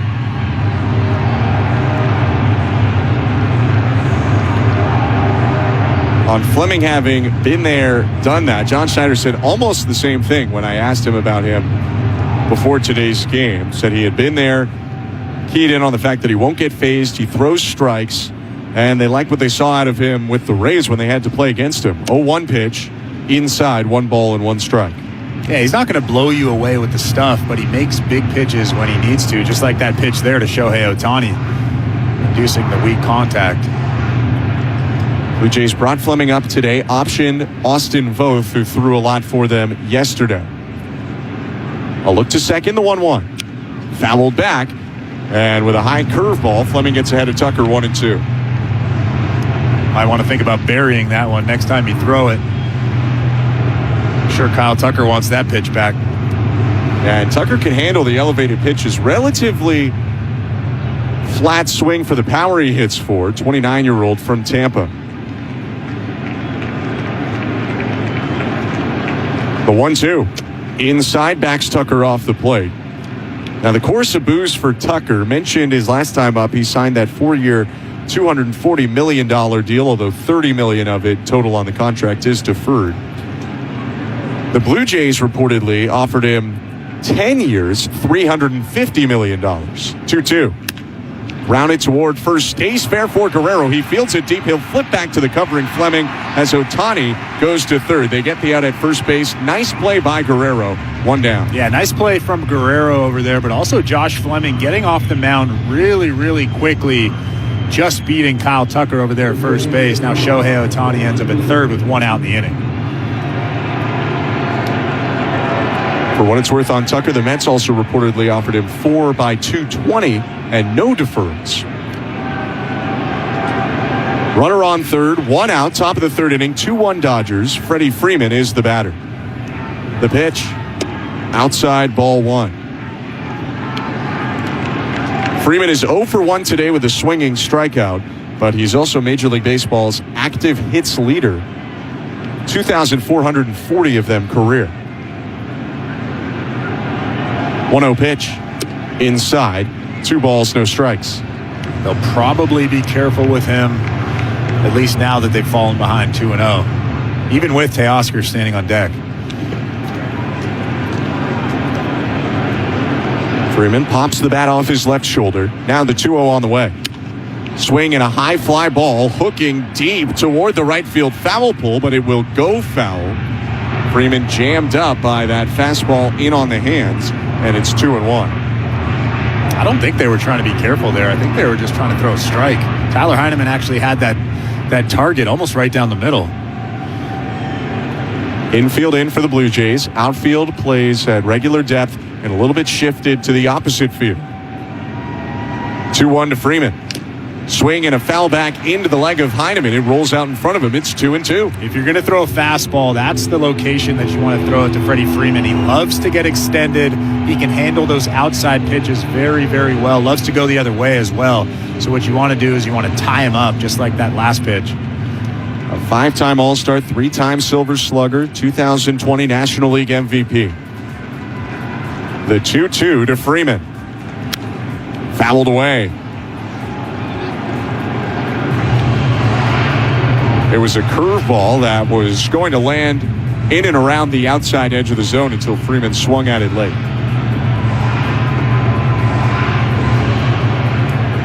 Infield single, an error, and then a ground out this inning. Runner on third is Ohtani with 1 out. The kick in the 2-2. Outside, tried to get him to chase a curveball, but Freeman checked his swing. 3 balls, 2 strikes. He rarely swings at pitches off the plate by that much, but he almost did. You can see him getting a little bit antsy, a little bit out in front.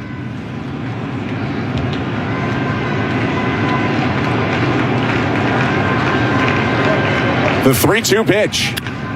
Hit high, deep right field, and that ball is going to get way out of here. A monster 2-run homer for Freddie Freeman. Second Dodgers home run in the first 3 innings, and they lead it 4-1 in the top of the third. That was just a challenge heater. Little sinker at about 90 miles an hour, thigh high on the inner third, and Freddie Freeman does not miss many of those. 438 feet out to deep right field, and the Dodgers are up by 3 on Freeman's 3rd home run of the year. So 4-1 LA, 1 out, bases empty, top of the 3rd. Teoscar Hernandez, who had a 2-run homer of his own in the first, faces a pitch from Fleming, and the pitch is outside, ball 1.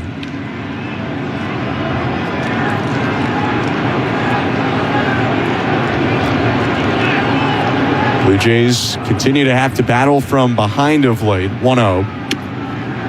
Called strike. Can't ignore the fact they've not had a traditional start since the opener of that White Sox series. They had a scheduled bullpen day on Saturday, and then Eric Lauer was clearly sick yesterday, had to be removed early. Now Scherzer removed early. 1-1. High and outside, 2 balls, 1 strike. And you alluded to this, I think, yesterday, maybe 2 days ago, but it's almost like Murphy's Law right now. It feels like anything, at least health-wise for the Blue Jays, that could go wrong is going wrong. 2-1 pitch.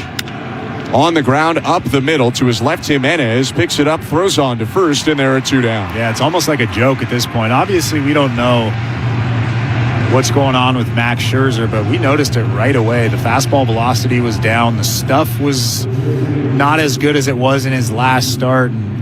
It might not be the health. It might just be the recovery. That's what happens. The older you get, the longer it takes to recover. And I hate talking about his age, but that's just the way the body works.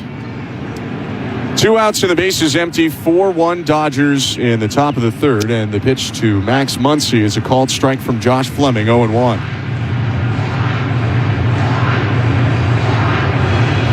I've not seen word yet on Scherzer. 0-1 pitch.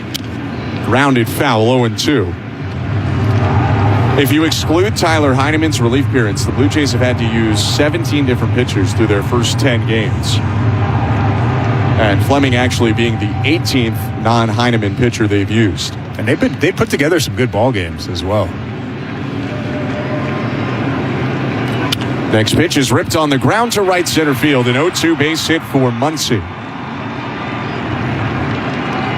Third hit of the inning for the Dodgers, who keep the line moving now for Andy Pages. A little bit too good of a curveball there in an 0-2 count to Max Muncy. You probably want to bury that pitch or throw it outside, but that one caught a little bit too much of the plate.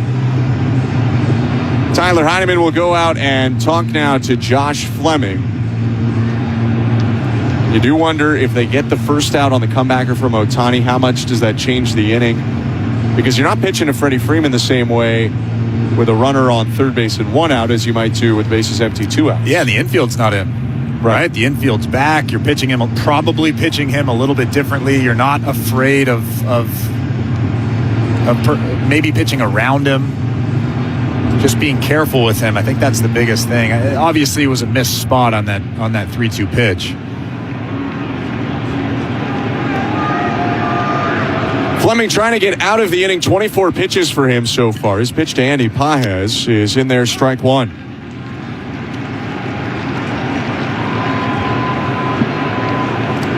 Dodgers 4, Blue Jays 1, top of the third.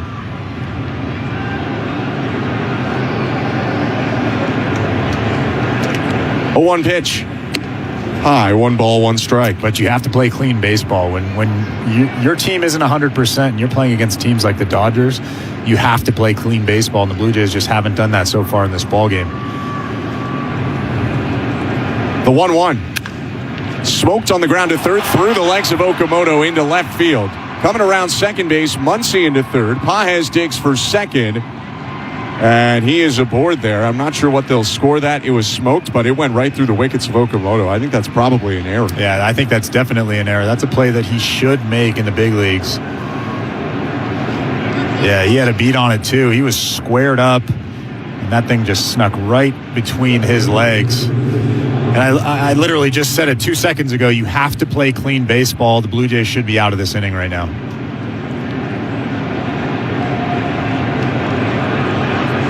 Second and third with 2 outs. Alex Freeland up. The switch hitter now batting right. And the first pitch ripped at and missed, 0-1.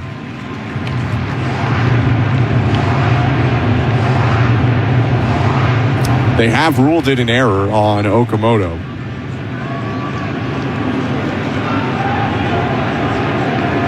A 1 pitch. Downstairs, 1 ball and 1 strike. It was hit 106 miles an hour. So there was some velocity on that contact, but if you're squared up on a ball like that, you have to make the play.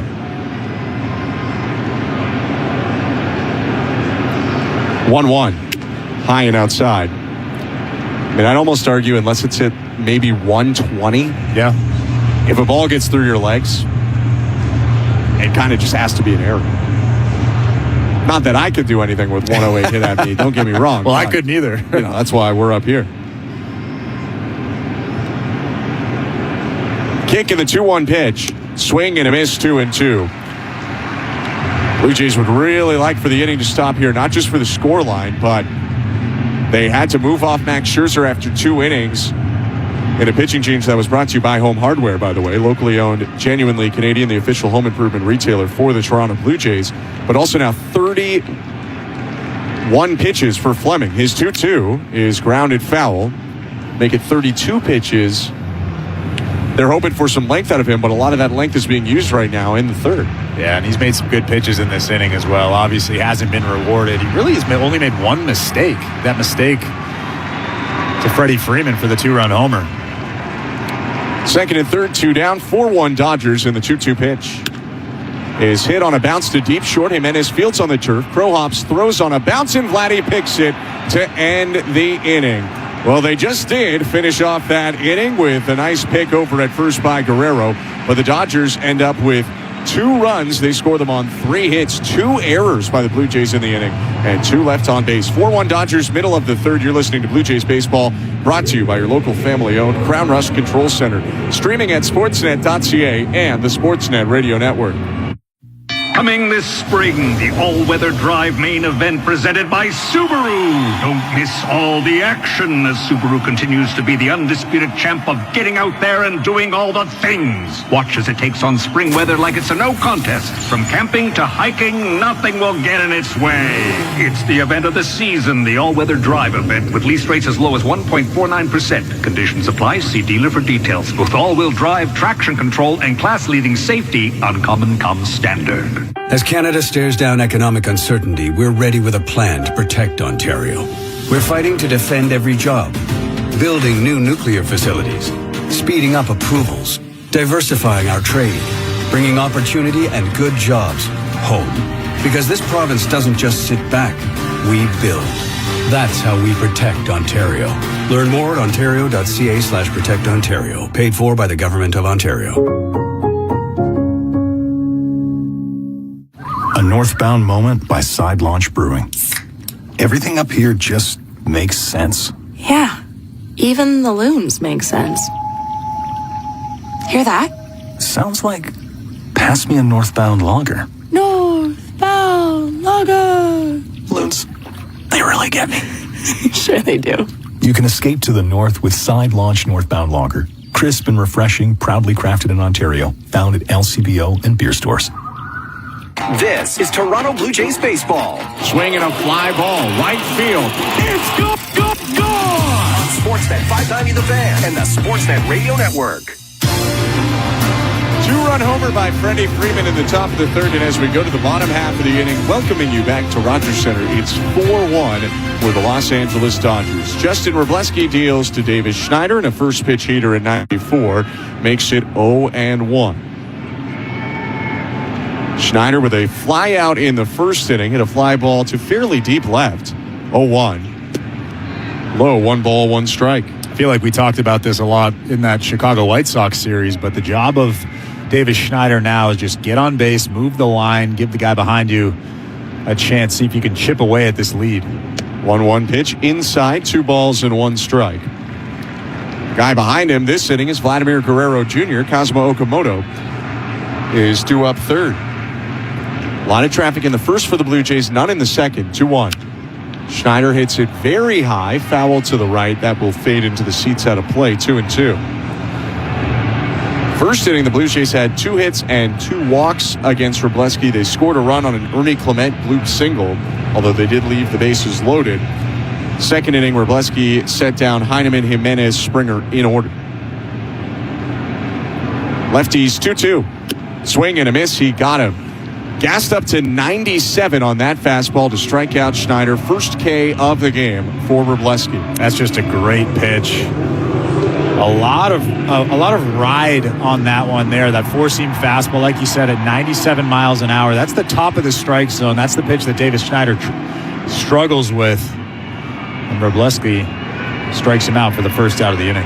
First pitch to Vlad Guerrero Jr. Misses high. Ball 1. Rushing trying to yank it down into the zone, but did not fool Shane Livensparger. Vlad 0 for 1. Flied out to the warning track his first time up. And the 1-0 way high, 2-0. Even that probably undersells it. Kyle Tucker had a hand on the wall, leaped, and made the catch to take away what would have been extra bases from Guerrero. Now he's got a hitter's count. We'll see if he gets anything to hit here. 4-1 Dodgers, the 2-0 pitch. Down and in, ball 3. It kind of seems like they don't want any piece here of Vladimir Guerrero Jr. Yeah, it didn't seem like they were challenging him on that 2-0 pitch. It was a cutter that was off the plate inside by quite a bit. 3-0. Called strike. Guerrero takes a fastball, and it's 3-1. Probably challenging him there because they just assume that Vlad's taking all the way there. Now the 3-1. Down and in, ball 4, and Guerrero flips the bat back behind him. He's on for the first time today with a walk. As he strolls down to first, we can take a look at the St. Louis Bar and Grill out-of-town scoreboard. One other AL East team in action right now, the Boston Red Sox, really trying to get going. They are 2-7 to begin the year, but they're up 3-0 on the Brewers, that game in the top of the fourth. Vlad leads off first, Cosmo Okamoto to the plate. 1 out and the pitch. Swinging a bouncing ball to the shortstop, Kim. Underhand flip to second one. Freeland to first in time, double play. That's the inning. Our out-of-town scores were brought to you by St. Louis Bar and Grill. 4-1 Dodgers after 3 innings in Toronto. You're listening to Blue Jays Baseball, brought to you by your local family-owned Crown Rust Control Center, streaming on the Sportsnet app and the Sportsnet Radio Network. Recently, our company softball team lost the big game by 1 run. Then Dale tried to console us with the quote, "Winning isn't everything." Well, Dale and I are very different. I get early payout from Bet365. If my team goes up big, I get paid out instantly, even if they blow the lead later. Sound familiar, Dale? Thanks, Bet365. Must be 19 or older, Ontario only. Please play responsibly. If you have questions or concerns about your gambling or the gambling of someone close to you, please go to connectsontario.ca. T&C supply. Let's flip a coin. Heads, you grow your business. Tails, you earn on your cash. Most banks make you pick a side. Float says, be all in. With Float, eligible Canadian businesses get up to $3 million in flexible, interest-free credit to keep building. All while their idle cash earns up to 4% interest in Float. Spend on credit and earn on balances. Heads and tails. Being all in means giving your business both. Learn how Float is all in on Canada at floatfinancial.com. A serious car accident can change your life in an instant, but a team of trusted legal and medical experts can clear your path to recovery. I'm David Himmelfarb, HimPro's managing partner. Let my team demonstrate the HimPro advantage. It's how we negotiate with insurance companies, build a winning case, and deliver the largest settlement. Call 833-4HIMPRO for a free consultation or visit himpro.ca. HimPro, serious results for serious injuries, fast. HimPro. This is Toronto Blue Jays baseball. The 0-2 pitch. Fastball, strike 3 looking. On Sportsnet 590 The Fan and the Sportsnet Radio Network. Welcome back to Blue Jays Baseball. 4-1 Dodgers, and it's the top of the fourth inning. Fourth inning brought to you by Bet365. At Bet365, you can bet live in-game on game props, totals, and the money line. Download the app for the latest odds. 19+, play responsibly. Ontario only. First pitch to Dalton Rushing, misses down and in, ball 1. It's a second inning of work for Josh Fleming, who came on because Max Scherzer had to leave this game early. Wind and the 1-0. And it hit him. Lost control of the breaking ball, and it got the forearm of Rushing, maybe even more the tricep area. He'll be a leadoff base runner here in the top of the fourth. Yeah, it doesn't really look like there's any movement down there in that bullpen, so I'm sure that John Schneider's going to give a lot of runway to Josh Fleming.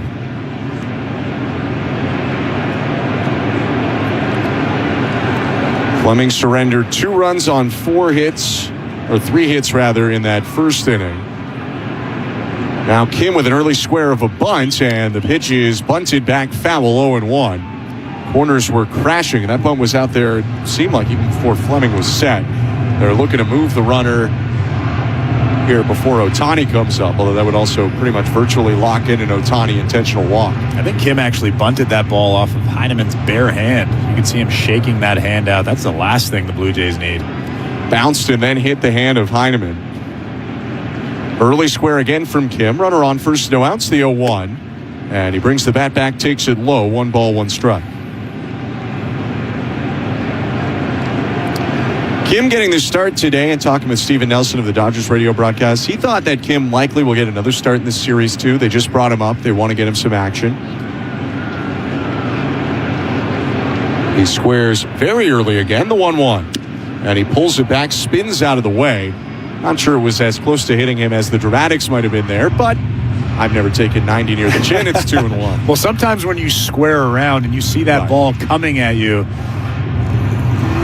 just to the eye, it looks like it's closer to you than it is. Like you said, that one wasn't really close to hitting him. 2-1 count, and he'll square again. Fleming's pitch. Bunted high in the air, foul behind home plate. It'll get down. It's 2-2. And so Kim has likely failed the bunt assignment and will probably swing away here now in a 2-2 count. Strikeout here would do the Josh Fleming a lot of good. Now at 39 pitches in the ball game.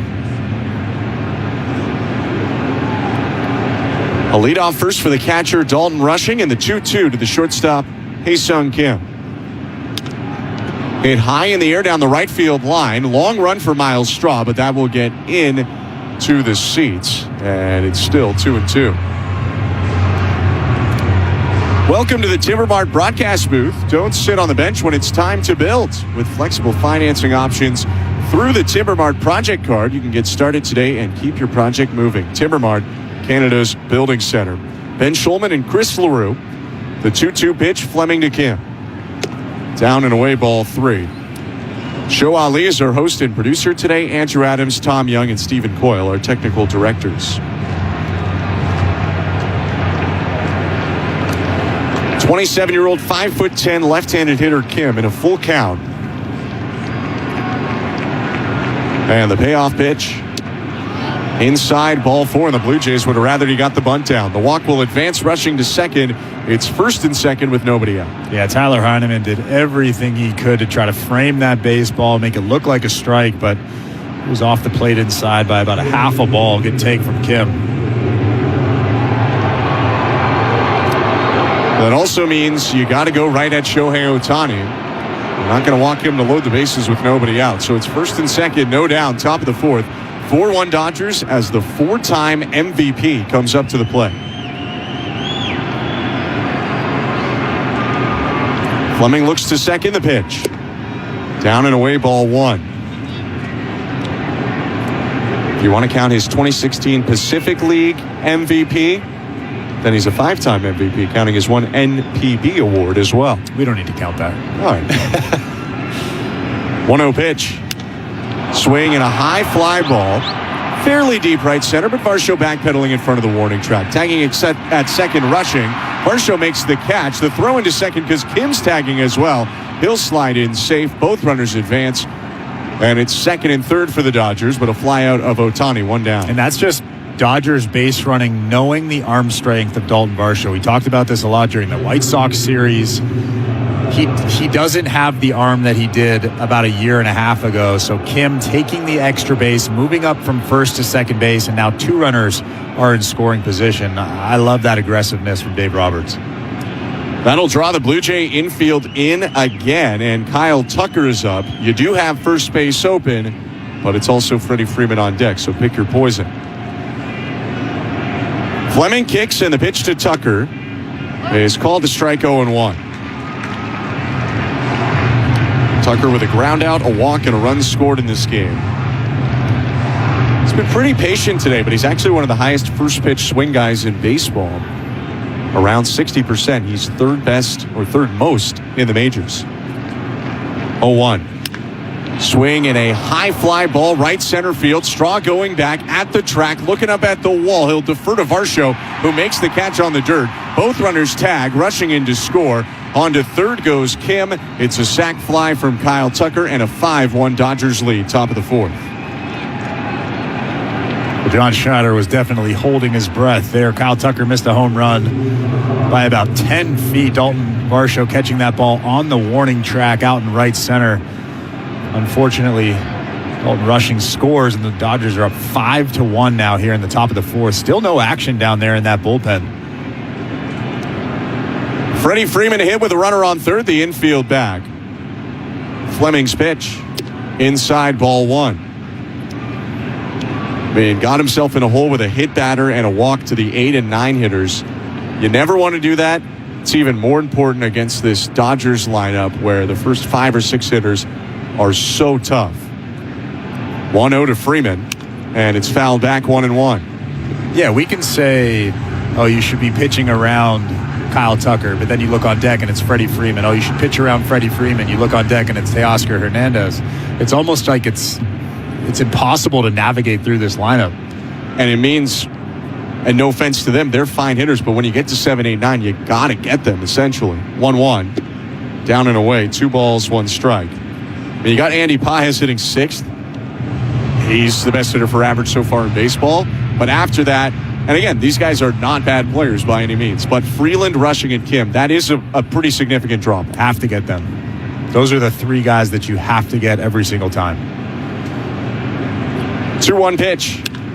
Roped foul on a line, bangs off the netting and pinballs back onto the field of play. It's 2-2.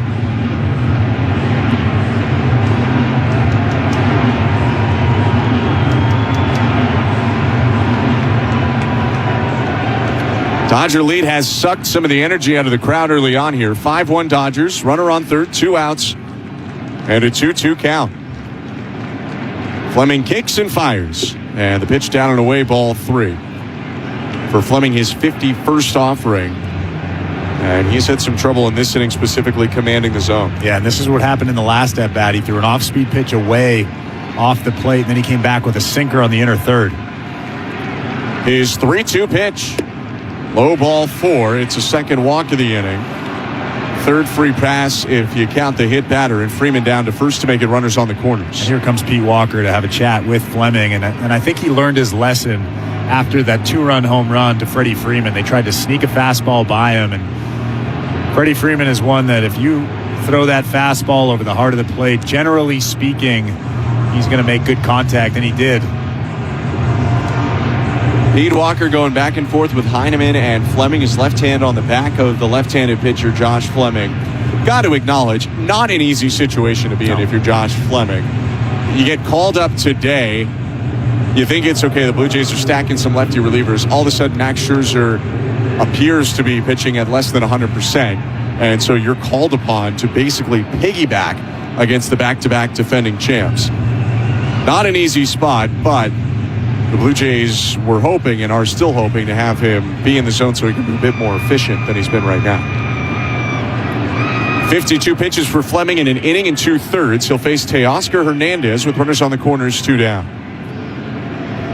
The pitch. Outside, ball 1.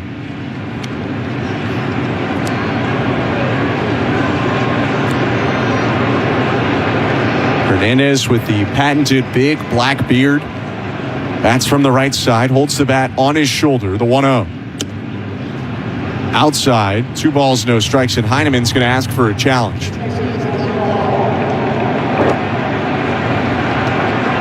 Get a look at the video board now. Right now, the count is 2-0. The Blue Jays trying to make it 1-1, but they will miss with that challenge. It remains 2-0. The call is confirmed. Toronto has 1 challenge remaining. And so the Blue Jays are left with 1 challenge. That challenge tells me that Heineman's doing anything and everything that he can to get Fleming out of this inning. No one up in the Blue Jay pen. Fleming about to throw his 55th.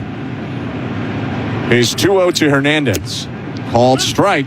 Teoscar takes a sinker near the bottom of the zone, 2-1.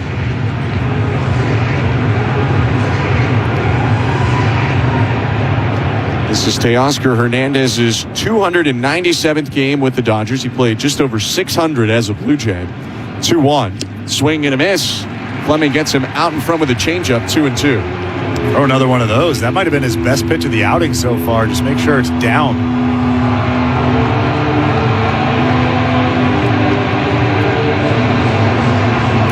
Tyler Heineman steps out in front of the plate, goes to his right thigh to give signals through the pitch comm in case the Dodgers try something funky with a first and third steal play. Kim on third, Freeman on first. 2 down and a 5-1 Dodger lead, top of the 4th. Fleming set. And his 2-2 pitch. Swing and a miss, strike 3. He gets Hernandez, but the Dodgers get a run on no hits. 2 walks and a hit batter helped them. Kyle Tucker with a sac fly. Dodgers do leave 2 on base. It's 5-1 LA, middle of the 4th. You're listening to Blue Jays Baseball, brought to you by your local family-owned Crown Rust Control Center, streaming at sportsnet.ca and the Sportsnet Radio Network. For the last 30 years, Capital One has been there for over 4 million Canadians. 30 years of giving credit and helping people reach the milestones that matter. Because we know when you're given the chance, you can do something great. Whether it's that lease on a new car, a place with more space, or just the feeling that comes with making your daughter's birthday the best one yet. With Capital One, this is just the start. Learn more at CapitalOne.ca. There's nothing better than the Stanley Cup playoffs. Because whether you won the President's Trophy or snuck in on the final day of the season, all that matters is who gets 16 wins first. You just have to watch. The Stanley Cup playoffs begin April 18th on Sportsnet. Here for the Cup. It's here. The Ford, it's a big not yet. The Ford, it's a big deal. Oh, guys, just wait. The Ford, it's a big deal event is on. Really? Now! Hurry in to lease a 2026 F-150 STX with black appearance package from $237 bi-weekly at 0% APR for 36 months with $54.90 down. That's like $119 a week. The Ford, it's a big deal event. Visit your Alberta Ford store or Ford.ca.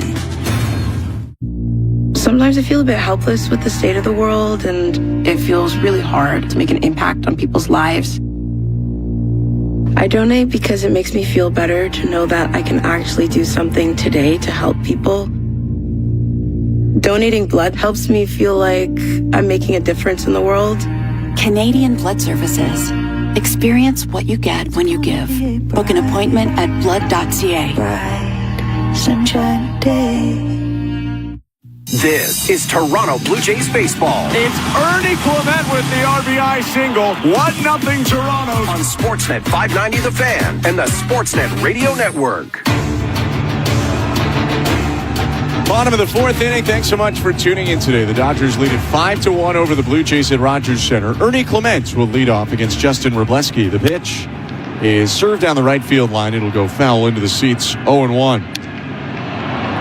Clement with an RBI single in the first inning for his 12th hit of the year. He's batting .316 on the season. 0-1. Down and in. 1 ball, 1 strike.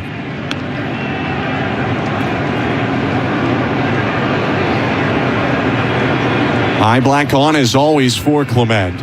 He waits the 1-1. And he lifts the ball out to right center field. Pages on the run, back toward the warning track, looks for the fence on the track. He turns and makes the catch, 1 out. Boy, he's really swinging the bat well. That was a fastball up and away, and as Ernie does, he hits tough pitches, makes good contact on tough pitches. I thought he got that off the bat, but Pages comes out of nowhere and makes a nice play. So with 1 down, Dalton Varsho will hit. That was Chris LaRue, by the way. I'm Ben Schulman. Thank you for tuning in tonight. Varsho walked in the first inning, so no at-bats for him yet. The pitch. Called strike. Still looking to get going on the season, batting .172. 0-1 to Varsho. Fouled back 0-2. Odd thing is, so he was trying to hit more line drives, change the angle of his bat a little bit in the spring. He is hitting more line drives. He's top 10 in baseball in line drive percentage. 0-2. Outside, 1 ball, 2 strikes. But when you dig in a bit more, the oddity is he's hitting the ball softer than before. So while he's lining balls at a better angle, he's not squaring them up as often. 1-2 is popped up. Left side of the infield. Shortstop Kim called off by the third baseman Muncy. Kind of felt like that was Kim's ball, but the veteran takes it 2 down. Yeah, it's interesting that you say that because it does look like he's trying to go the other way, and we've heard him say this a number of times. He tries to hit the baseball back at the pitcher. He tries to one-hop the shortstop. It does look like he's trying to do that. Maybe it's coming down to pitch selection. Maybe he's not swinging at pitches that he can drive, and it's really all that there is. 2 outs and the pitch fouled back by Miles Straw. Wrobleski gets ahead 0-1. And, you know, Varsho trying to change some stuff, look great in the spring, but there's still going to be an adjustment period often when you get to the actual season and guys are really trying to get you out. 0-1. Called strike at the bottom of the zone. Straw asks a question of home plate umpire Shane Livensparger. It's 0-2. Since walking Varsho in the first, Wrobleski has faced the minimum. His 0-2 to Straw. Hit foul to the right, still 0-2. For the Blue Jays, 4 of their first 6 batters reached. Then since then, they have sent 8 guys to the plate. Only 1 of them has reached. It was the Guerrero walk in the third. 0-2. Swing and a miss, strike 3. Ball pops out of the glove of Rushing. Rolls all the way to Wrobleski. The pitcher, his throw to first, mishandled. And Miles Straw somehow is aboard on a drop third strike. About 5 weird things happened on that play. Straw strikes out on a drop third strike, except it wasn't in the dirt. It was a literal drop third strike by Rushing. who just whiffed on the ball, and it kind of folded his glove in and then catapulted back out all the way to the pitcher, who gloved through to first. Freeman reached his arm in the cookie jar for a second trying to get it in the baseline, but just kind of swiped at it. It deflected off Straw out of Freeman's glove, and Miles Straw's on first. 2 outs in the pitch, high to Tyler Heineman, 1-0. So normally, and you probably know this, normally a wild pitch, third strike, guy ends up at first. That's an earned run standing at first base. Pitch to Heineman is a spinning bouncer to second base off the hill. Glove by Freeland. Throw on to first to end the inning. We can pick up on that. I'll ask you that question when we come back. 5-1 is the lead right now for the Dodgers. On to the 5th inning we go. You're listening to Blue Jays Baseball, brought to you by your local family-owned Crown Rust Control Center, streaming on the Sportsnet app and the Sportsnet Radio Network. A great meal starts with a great egg. Whether it's breakfast with the family, lunch with friends, or a late-night bite, make it better with Conestoga Farms eggs. Proudly produced by local Ontario farmers, Conestoga Farms eggs are known for their award-winning naturally golden yolks. Conestoga Farms eggs brings quality and sophistication to every dish. Perfect for plating, hosting, sharing, and impressing. Follow them on Instagram at Conestoga_eggs. Conestoga Farms, because local matters. As Canada stares down economic uncertainty, we're ready with a plan to protect Ontario. We're fighting to defend every job, building new nuclear facilities, speeding up approvals, diversifying our trade, bringing opportunity and good jobs home. Because this province doesn't just sit back, we build. That's how we protect Ontario. Learn more at ontario.ca/protectontario. Paid for by the Government of Ontario. The Blue Jays are back, and Canada is excited to cheer on their 50th season. Whether you're swinging for the fences at the ballpark or stepping up to the plate with those spring projects at home, Access Storage can help you make room for it all. From tools and bikes to boxes and seasonal gear, Access Storage gives you the extra space you need all season long. Try 4 weeks free today. Visit accessstorage.ca for details. Access Storage, official storage partner of the Toronto Blue Jays. Let's go, Blue Jays. For this life I cannot change.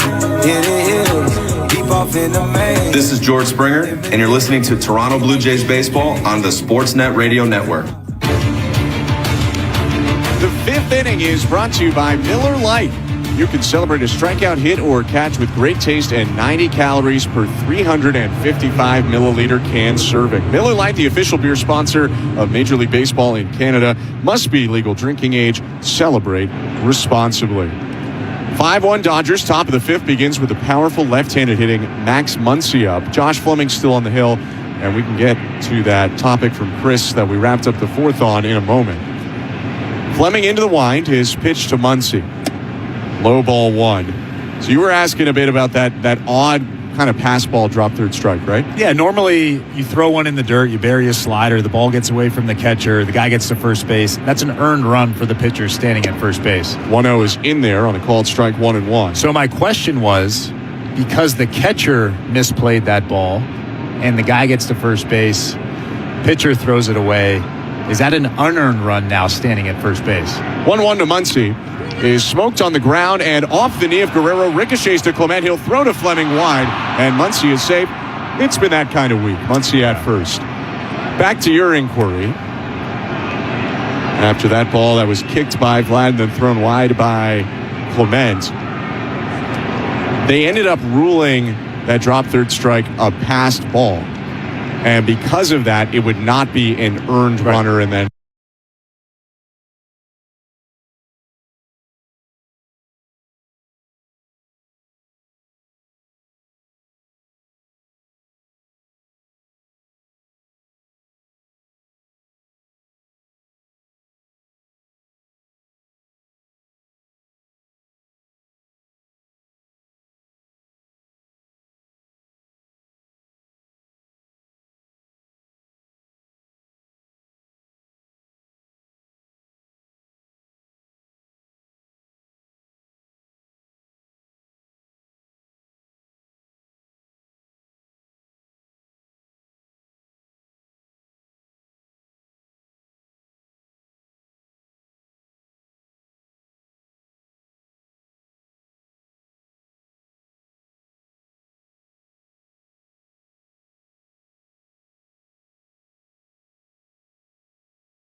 suicide squeeze play, but kind of a safety squeeze.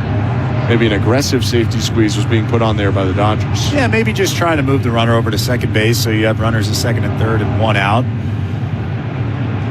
We talked about this a little bit last inning, but this is the pocket, the 7, 8, 9 of this Dodgers lineup where you have to get outs. Freeland 0 for 2 today, the 0-1. He takes a pitch, called a ball, 1 ball and 1 strike. Boy, that sinker had all sorts of the corner.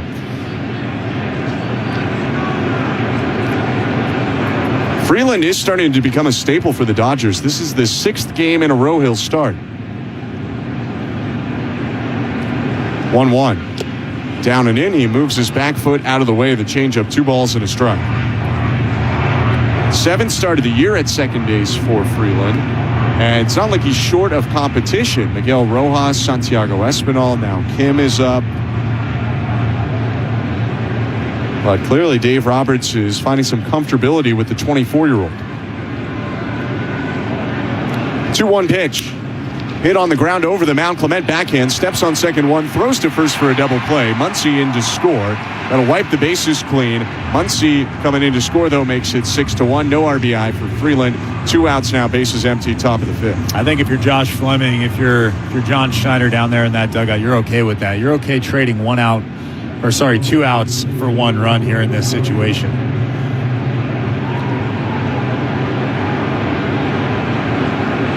So 6-1 for the Dodgers. And the pitch to Dalton Rushing. Rounded foul, 0-1. Speaking of guys getting a little more run time, probably a bit circumstantial, but for Rushing, this will be back-to-back starts. Only the 3rd time in his career that he's experienced that at the major league level. Because he plays alongside Will Smith, who starts so often, Rushing just doesn't get in very often. 0-1 pitch. Fouled back, 0-2. There's no way he's going to back up Will Smith for the foreseeable future. He's too good of a player. Yeah, I mean, what do you do with him? It's a 2nd rounder for them in 2022. I guess you might wonder, hey, in a couple of years, does Will Smith DH for you a little more, and then maybe Rushing plays more? But even still, waiting a couple of years feels like a while. 0-2. Outside, a ball and 2 strikes.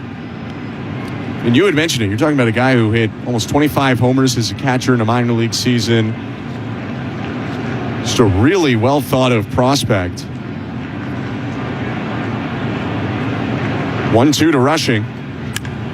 Is smoked on a line to center. He's going to be aboard for the 3rd time today as that gets down for a base hit. 2 hits and a hit by pitch so far for Dalton Rushing on 3 times in 5 innings. I mean, he's everything you want in a starting catcher. He's a guy that hits for average, hit .314 last year at AAA. Smaller sample size, just 118 ABs.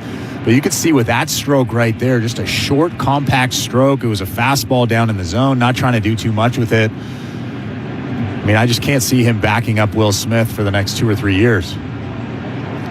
Top of the 5th, 2 down. Rushing on first. The pitch to Hae-Sung Kim is in there, strike 1. Let's flash over to the St. Louis Bar and Grill out-of-town scoreboard. The Red Sox were up 3-0 on the Brewers. It's now 4-4 in Boston. 0-1. Down and away, 1 ball, 1 strike. It's not been a hot start to the year for a lot of the AL East teams. If you're not the Yankees, you have not gotten off to the start to the season I think that you expected if you're an AL East club. 1-1. Kim hooks it foul, 1-2. Trevor Story, a couple RBIs early in that game. Wilyer Abreu knocked 1 in. This is a matchup of Contreras on Contreras. William and Wilson both in it. And actually, Wilson just hit a ground rule double. So the Red Sox are up 5-4 now on the Brewers. Out-of-town scores brought to you by St. Louis Bar and Grill. 1-2 to Kim is bounced foul right side again. So all is right in Red Sox land now? Is that what you're saying? Maybe. Depends on your trending in the right direction, at least. There's, not dissimilar to our broadcast. There's a lot of it's early, I think, going on right now in Boston. Red Sox at 2-7 going into their matchup with the Brewers today. 1-2 to Kim. Another grounder foul. What did you say yesterday? You're going to get punched through the microphone? Punched through the radio. Through the radio. There you go. I mean, it is early. It might not be going well, but it is early. 10th game of the year. Just over 5% of the way into the season. Another 1-2 to Kim. Just outside. 2 balls, 2 strikes. Gives us a sec to continue on the St. Louis Bar and Grill out-of-town scoreboard. Rays did win today to get to 500. They beat the Cubs 6-4. Cubs go to 4-6. Fleming's 2-2. Down and away, ball 3. And the White Sox riding the high of the sweep against the Blue Jays are now welcoming in the Baltimore Orioles. The Orioles are up 1-0 right now. Canadian Tyler O'Neill with an RBI single. It's 1-0 Baltimore over the White Sox in the 4th.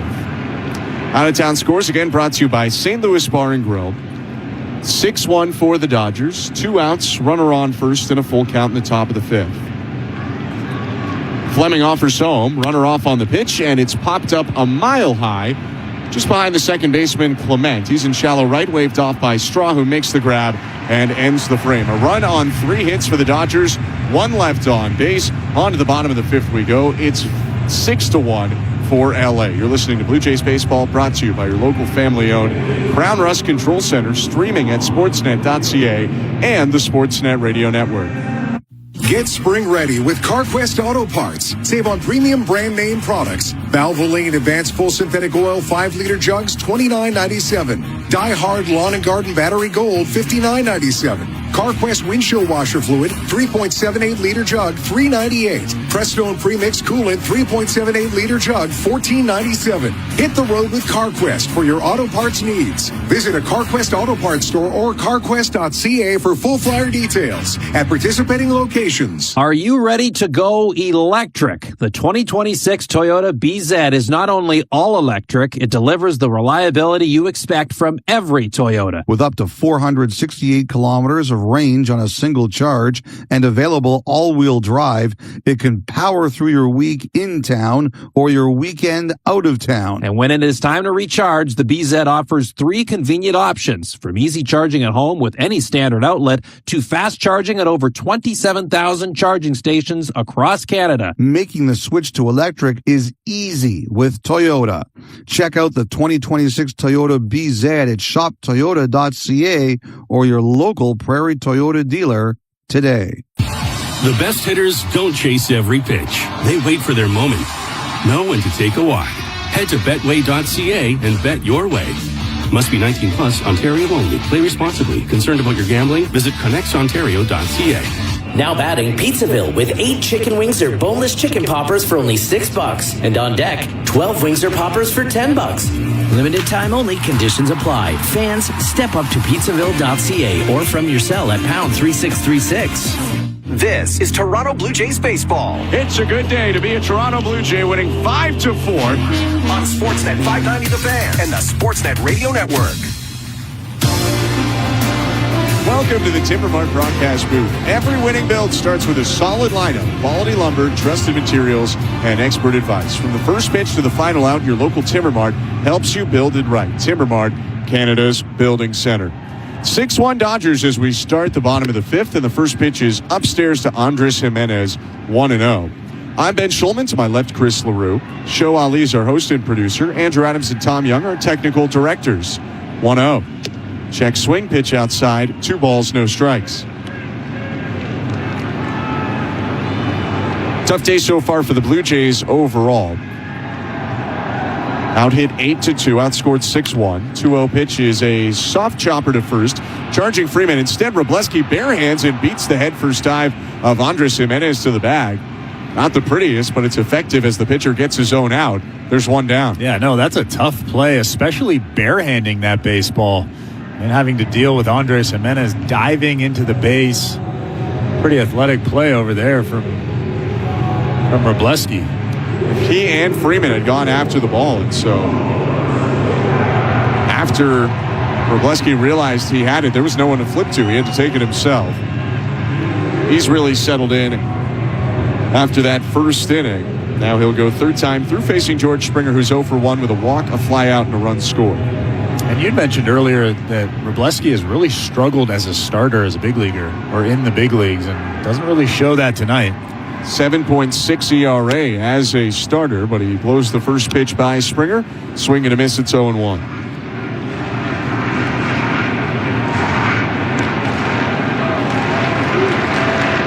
0-1 offering. Down and in, 1 ball, 1 strike. Middle of the game, but as we look over another day that has not gone so far the Blue Jays wanted to, I think you can understand some of the woes allowing runs today. Scherzer exited after 2 innings. Springer lifts the 1-1 down the right field line. Tucker, his former teammate, angles over, makes the catch. 2 down. But there is some concern that it's another day where the Blue Jays are really struggling to generate offense. And today it's not about runners in scoring position. They just haven't really created many chances. Yeah, and I think that before the ball game, you look at the numbers of Wroblewski. Yes, he has a good arm. Yes, he has good off-speed pitches. He's a good reliever, but this guy's starting, and he has struggled as a starter over the course of his big league career. First pitch high to David Schneider, ball 1. And you expect the Blue Jays to put a crooked number up at some point in this game, put together some good at-bats, and they just haven't done that again. It's kind of a trend that's continuing on into this homestand. 1-0 pitch. Inside 2-0. Now, I did find this interesting looking at last year's first 9 games. They, to the 100th of a run, have averaged the same runs per game the first 9 this year and the first 9 last year, 3.78 a game, as Schneider takes high and outside, ball 3. But I think where some of the concern comes, with all due respect to the teams they previously faced, the A's, the Rockies, and White Sox are not perceived to be the best pitching teams in baseball. The Dodgers, on the other hand, are one of those teams. 3-0, high ball 4, a walk from Wroblewski, and that does extend the inning here for Vladimir Guerrero Jr.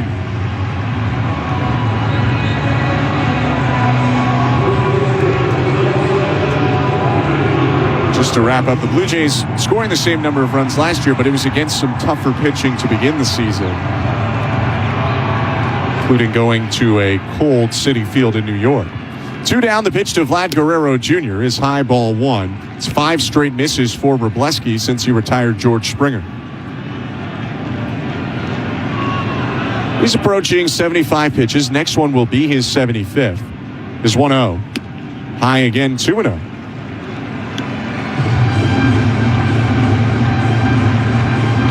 That's going to draw Dalton Rushing out there. 6 straight balls from Wroblewski. A lot of misses up top. Some of them arm side high as well. I think Dave Roberts actually yelled at Rushing, hey, go have a chat with him. It's a good time to have a conversation. You slow him down. Obviously, he's thrown 6 balls in a row. Vladimir Guerrero Jr. in a 2-0 count.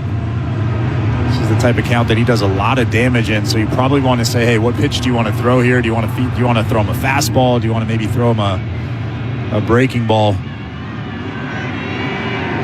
2-0 count. Schneider on first, the pitch. Called strike on the inside edge with a 4-seam fastball. Vlad will turn out of the box to look at Carlos Fablis, the third base coach. It's 2-1. And in a 6-1 lead, they just challenge him there with a fastball. Landed it right on the edge, middle in. Now a set from Wroblewski and the 2-1. Up and in, ball 3.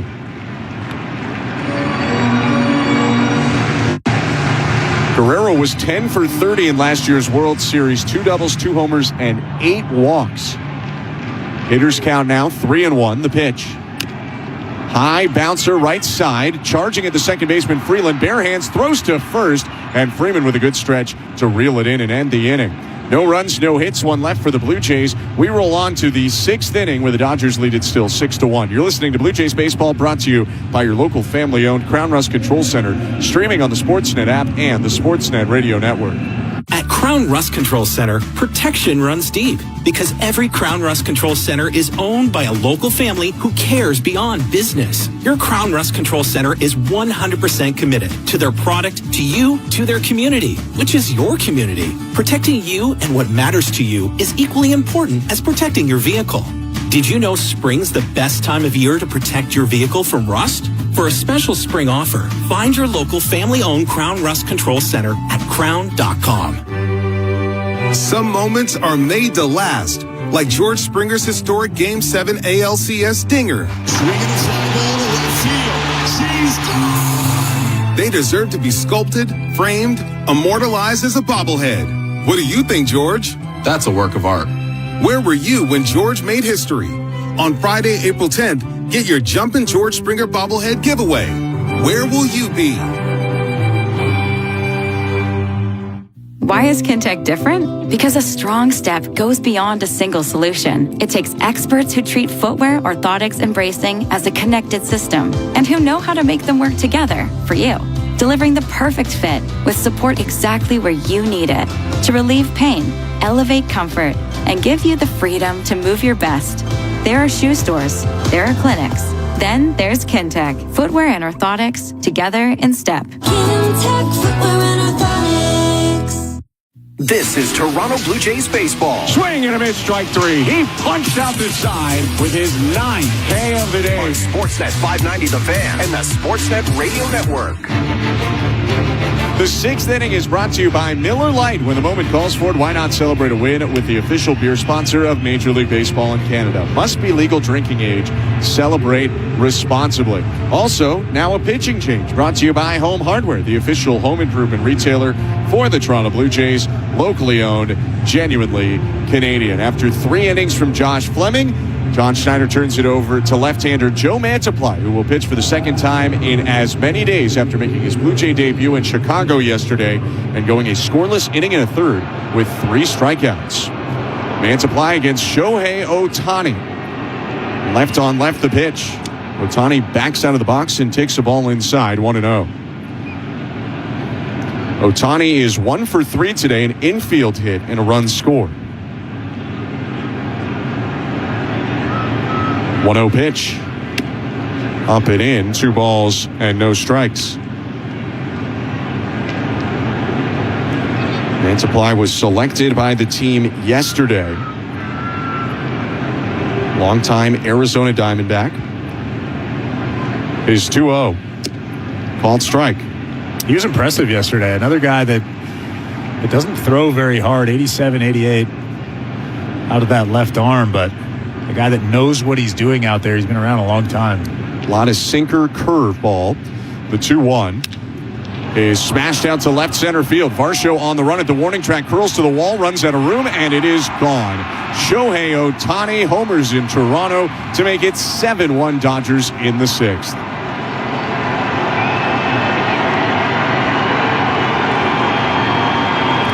On a sinker that was down and in, out of the zone. Somehow, Ohtani hits it out to the opposite field.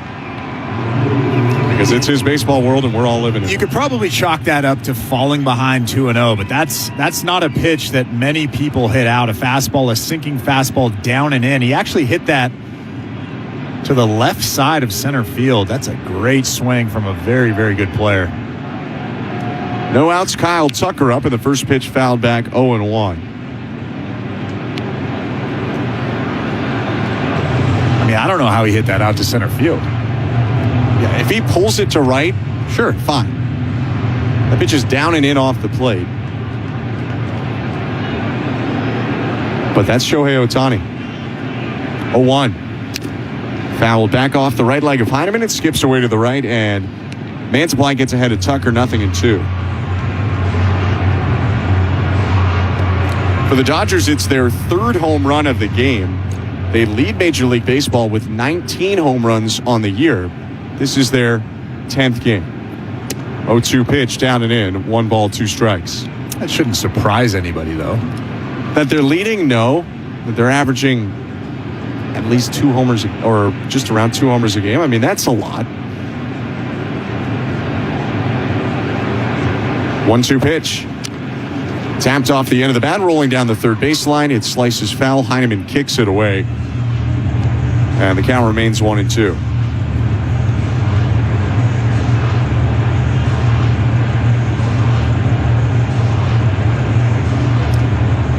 At the same time, nothing is all that surprising about Dodger dominance. They have made the postseason every single year going back to 2013, winning 3 World Series and appearing in 5 in that time.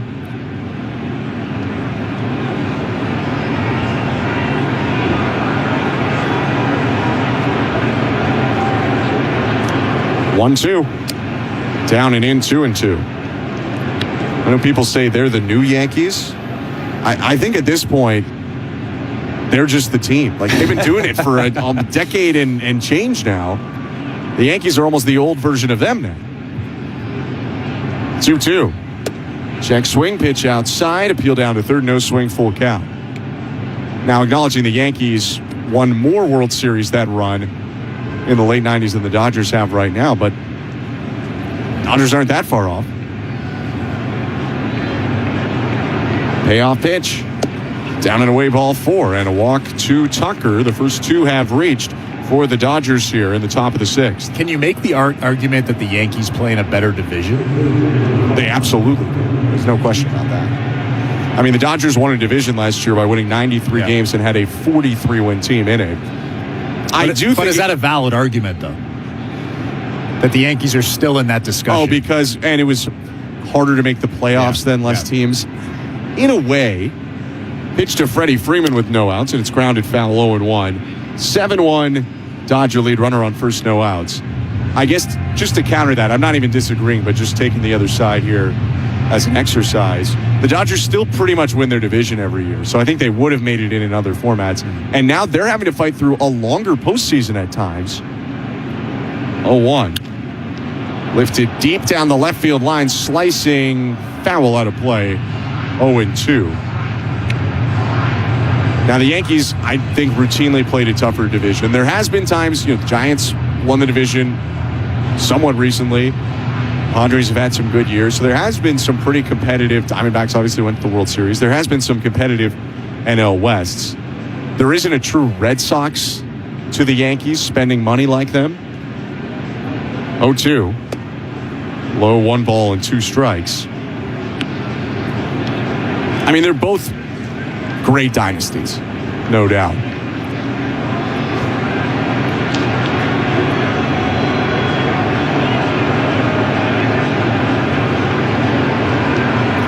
One-two pitch. Chopper fell to the right, still 1-2. Let's go over to the St. Louis Bar and Grill out-of-town scoreboard. Yankees are off tonight. Red Sox are in action against the Brewers. First man applies 1-2 to Freddie Freeman. Is tagged on a line, foul still. 1 ball, 2 strikes. Last time we had checked on the score, the Red Sox, after initially giving up the lead, had taken it back. They have given away the lead again. Bryce Terang with an RBI ground out. It's 5-5. Red Sox did lead that game 4-0 at one point, or 3-0. Mans applies 1-2 again. And Freeman tags the ball on a line deep right field. Straw on the run, reaches up, makes the grab. What a catch. That'll keep Tucker on first and take away extra bases from Freeman. As a Gold Glove level play for Miles Straw. There's 1 out.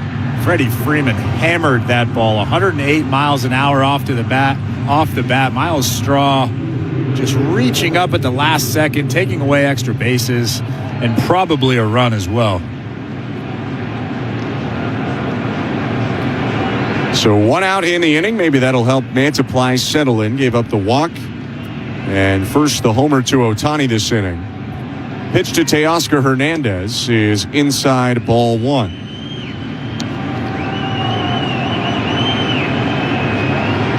All of our out-of-town scores, by the way, brought to you by St. Louis Bar and Grill.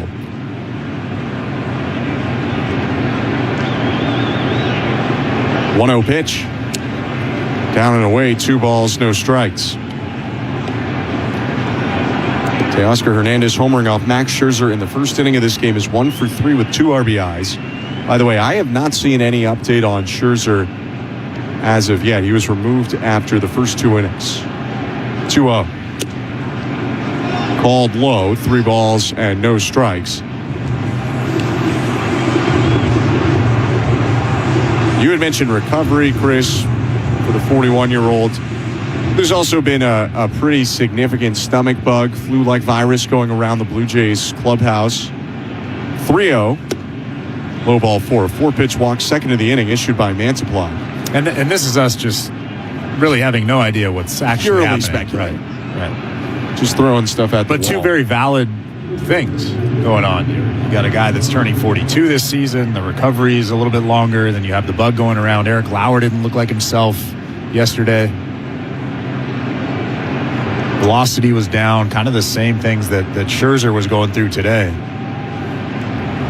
Blue Jays have had to piece it together, and they trail 7-1 now. First and second. One out in the top of the sixth. Joe Mantiply will face Max Muncy. The kick and the pitch. Called strike on the corner, 0-1.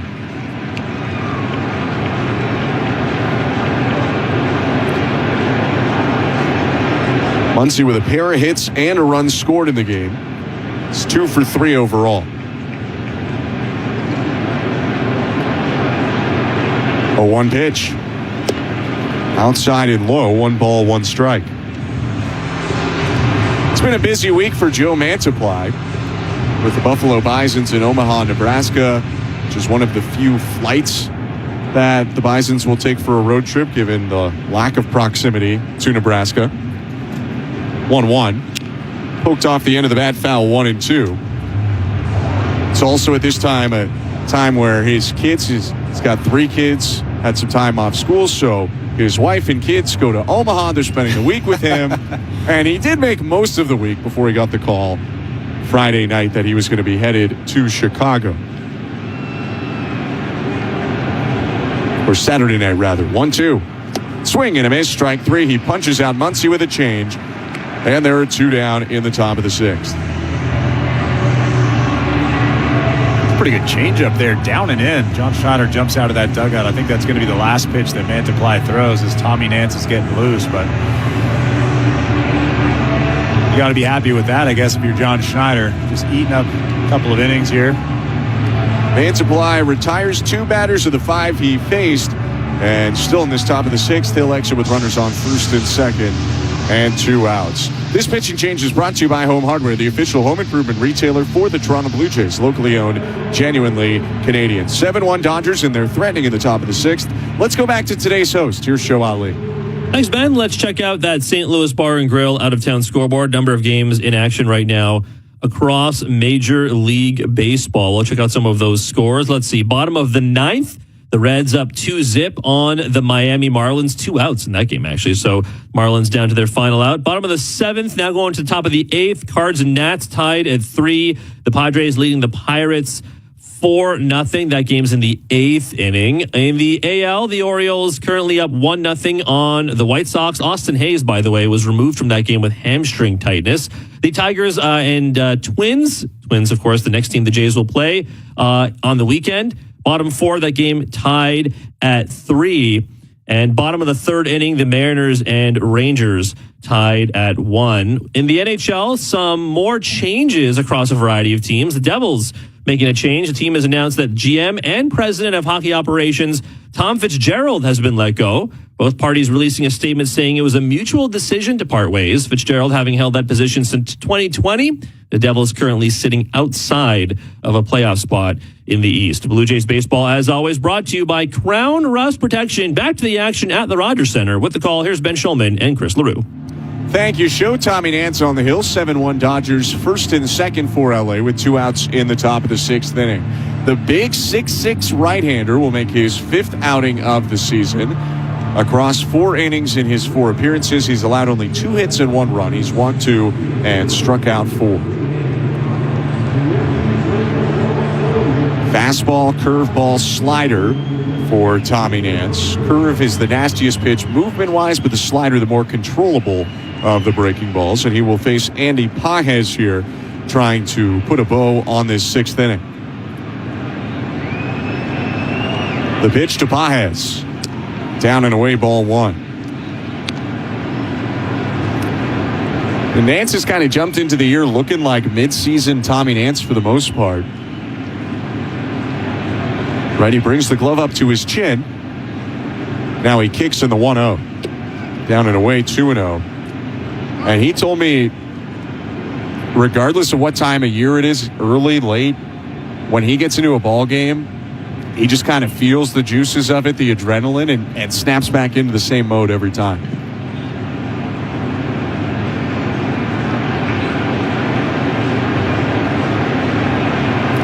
2-0 pitch. Called strike with a breaking ball, flipped in the slider. I will make an argument for that, or against that, sorry. Okay. And this has nothing to do with Tommy Nance. It's just baseball pitchers in general. Just because the juices are flowing doesn't mean that breaking ball breaks like you want it to. For sure. The 2-1. Runner takes off from third. Throw from Heineman. Not in time. Sliding into third base is Kyle Tucker. A late break, but Hernandez takes second. Okamoto was maybe a hair tardy to get to the bag there as the Blue Jays were surprised by the double steal. And now it's second and third with 2 outs. It's a pretty good throw from Heineman. Heineman's actually looking in the dugout waiting to see if the Blue Jays might challenge this. Looked like Tucker got in there on time. Did he disengage with the base at all? Toronto has challenged the save call at third base. I think the Blue Jays think so, because I think he got his hand in there before the tag. So if you're going to challenge like they just did, I'm guessing they think the tag was still on and Tucker came off the bag. We've only seen a couple of angles, but he looks pretty safe to me over there at third base. So he definitely beats it out initially, while the review going on the board is not showing more of the slide. He definitely is in there before the tag. The question more is, does he pop off the base at some point? He might. I don't know 100%, but it did feel like at one point maybe his left hand had slid past and his right hand wasn't quite on the bag at that point. I don't hear any cheers. The Toronto Blue Jays are still in their positions. Granted, they just keep showing him sliding in. Like, we know he beat the tag. It's not that. That's not what they're looking at. Now they're showing more of the full situation.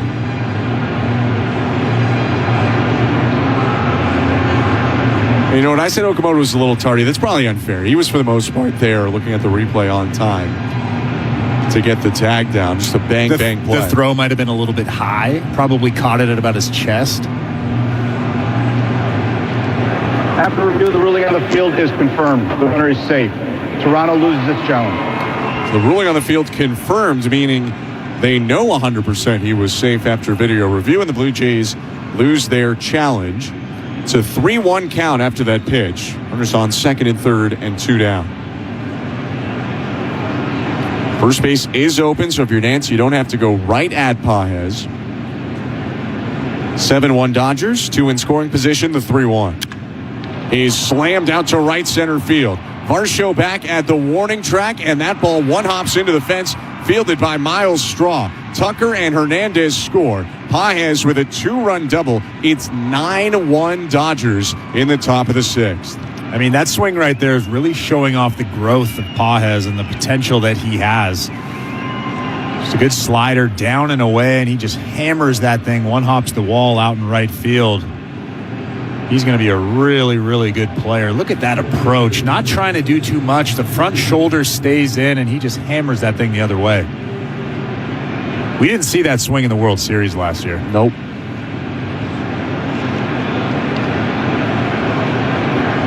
Alex Freeland, the batter, the pitch. High and outside, ball 1. And by the way, he's hitting 6th today, and they don't have Will Smith in the lineup, and Mookie Betts is on the injured list. That's the LA Dodgers. 9-1 Dodgers, 2 outs, top of the 6th. Tommy Nance offers home to Alex Freeland.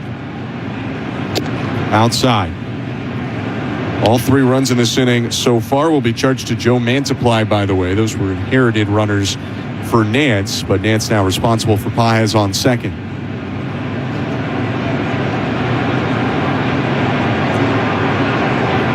Two-0 pitch. High and outside, ball 3. Well, we can return to what you're talking about with the adrenaline there. And Tommy Nance, I mean, I'm not bringing it up at the best time, I'll admit, but he told me that he finds it much harder to throw in the bullpen than he does on the actual game mound. 3-0 to Freeland. Called strike. He said to me, and obviously they are the same distance, but he said for whatever reason, when he gets on the actual game mound, it feels like he's way closer. The target is way bigger than when he's throwing in the pen. 3-1. Called strike again, full count. That's probably more focus and tunnel vision related. I mean, that's what it has to be. It is certainly the same distance in the bullpen, but it helps Nance pinpoint his pitches a little bit. Now is 3-2. Paez takes off and a swing and a miss, strike 3. Freeland went around on a check swing on a low breaking ball, and that will do it for the 6th inning. 3 runs for the Dodgers on 2 hits. The big 2-run double by Paez, who's left on base, but it's a 9-1 Dodger advantage, middle of the 6th. You're listening to Blue Jays Baseball, brought to you by your local family-owned Crown Rust Control Center, streaming on the Sportsnet app and the Sportsnet radio network. There is nothing better than the Stanley Cup playoffs. Because whether you won the President's Trophy or snuck in on the final day of the season, all that matters is who gets 16 wins first. You just have to watch. The Stanley Cup playoffs begin April 18th on Sportsnet, here for the Cup. The Blue Jays are back, and Canada is excited to cheer on their 50th season. Whether you're swinging for the fences at the ballpark or stepping up to the plate with those spring projects at home, Access Storage can help you make room for it all. From tools and bikes to boxes and seasonal gear, Access Storage gives you the extra space you need all season long. Try 4 weeks free today. Visit accessstorage.ca for details. Access Storage, official storage partner of the Toronto Blue Jays. Let's go, Blue Jays. Ladies and gentlemen, it's the main event. In this corner, the reigning champ of driving through the rain, the undisputed king of all-wheel driving in the mud, the titan of traction so you can enjoy the outdoors in any weather, Subaru! And the opponent with absolutely no chance, spring weather.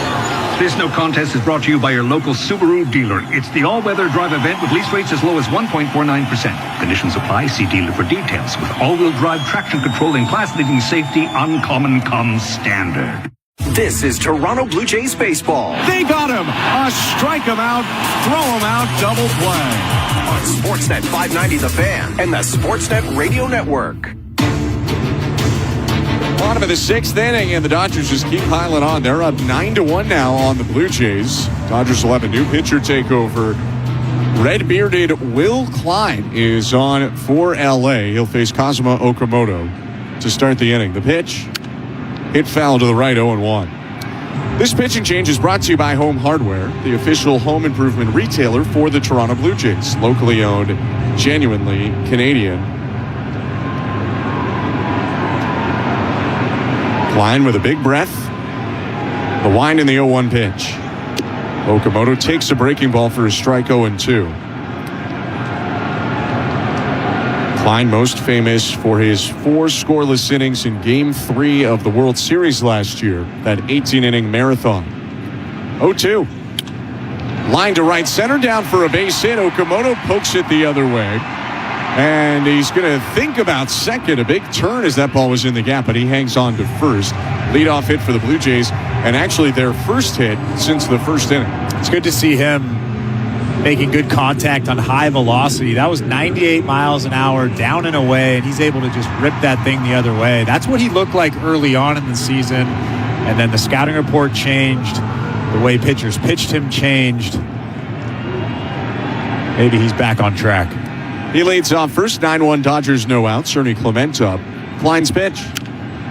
Tapper to the right side, just past the mound. Freeland charges late, gloves, throws to first and gets Clement by a half step. 1 down. Let's go over to the standings watch presented by Bet365, home of the 5-run early payout. Must be 19 plus, Ontario only. Please play responsibly. New York Yankees lead the AL East. They're 7-2. The Rays have already won today to go to 5-5. Blue Jays are 4-5. Orioles 3-6. Boston 2-7. The Dodgers are 7-2. They're tied with the Yankees and the Brewers for the best records through 9 games in baseball. 1 out, runner on second. Dalton Varsho is up. And the pitch, fouled back, 0-1. Substitute center fielder for the Dodgers, Alex Cole, is into the game. Andy Paez has been removed.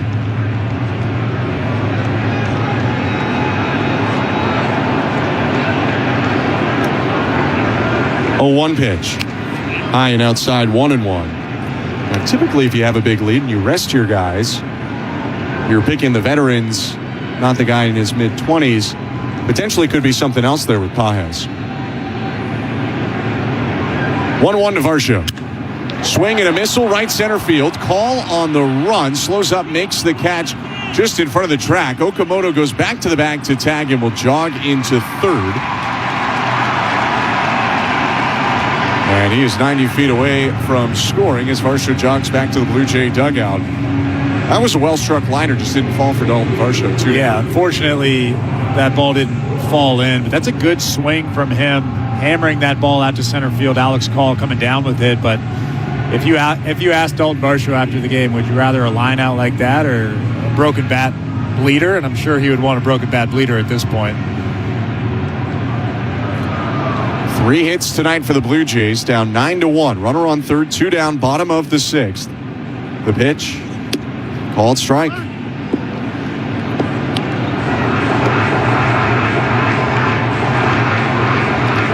Will Klein can pitch length, as he showed in last year's World Series. Comes in after 5 innings and a start from Justin Wroblewski. 0-1. Called strike again, 0-2. That was a 98-mile-an-hour fastball. He's sat around 97 so far, mixing in a curve, sweeper, and cutter as well.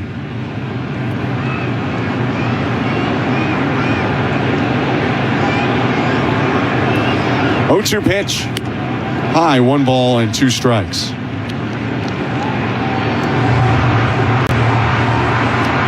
For all the big signings the Dodgers have made, this is another aspect of what they've done to be so dominant. DFA'd by the Mariners before ever pitching in a game last year in the big leagues. Dodgers got him on June 2nd, turned him in to a stud reliever. 1-2. Down and away, 2 balls, 2 strikes. I mean, and he's got guts, too. 25 innings in the big leagues, and he goes out and throws 4 shutout in the World Series ball game. Only allowed 1 hit. That wasn't the A lineup for the Blue Jays after some substitutions, but still, any lineup, that's impressive. His 2-2 to Straw. Down and away, full count. Although Rushing thinks that might have clipped the zone. He taps the top of his helmet to initiate the first Dodgers ABS review of the game. Right now, it's a full count. Dodgers want the strikeout if they can get an overturn here. It was near the outside corner, but not on it. As we see on the review, it did miss just by a hair. Half an inch to be exact. So it's 3 balls and 2 strikes. And Rushing uses and loses the first challenge for the Dodgers today. 2 spins of the bat for Straws and a full count, 2 outs with Okamoto on third. Klein with a breath, kick, and pitch. And it's hit sharply on a hop to second. Nice stab by Freeland. He spins and throws to first to end the inning.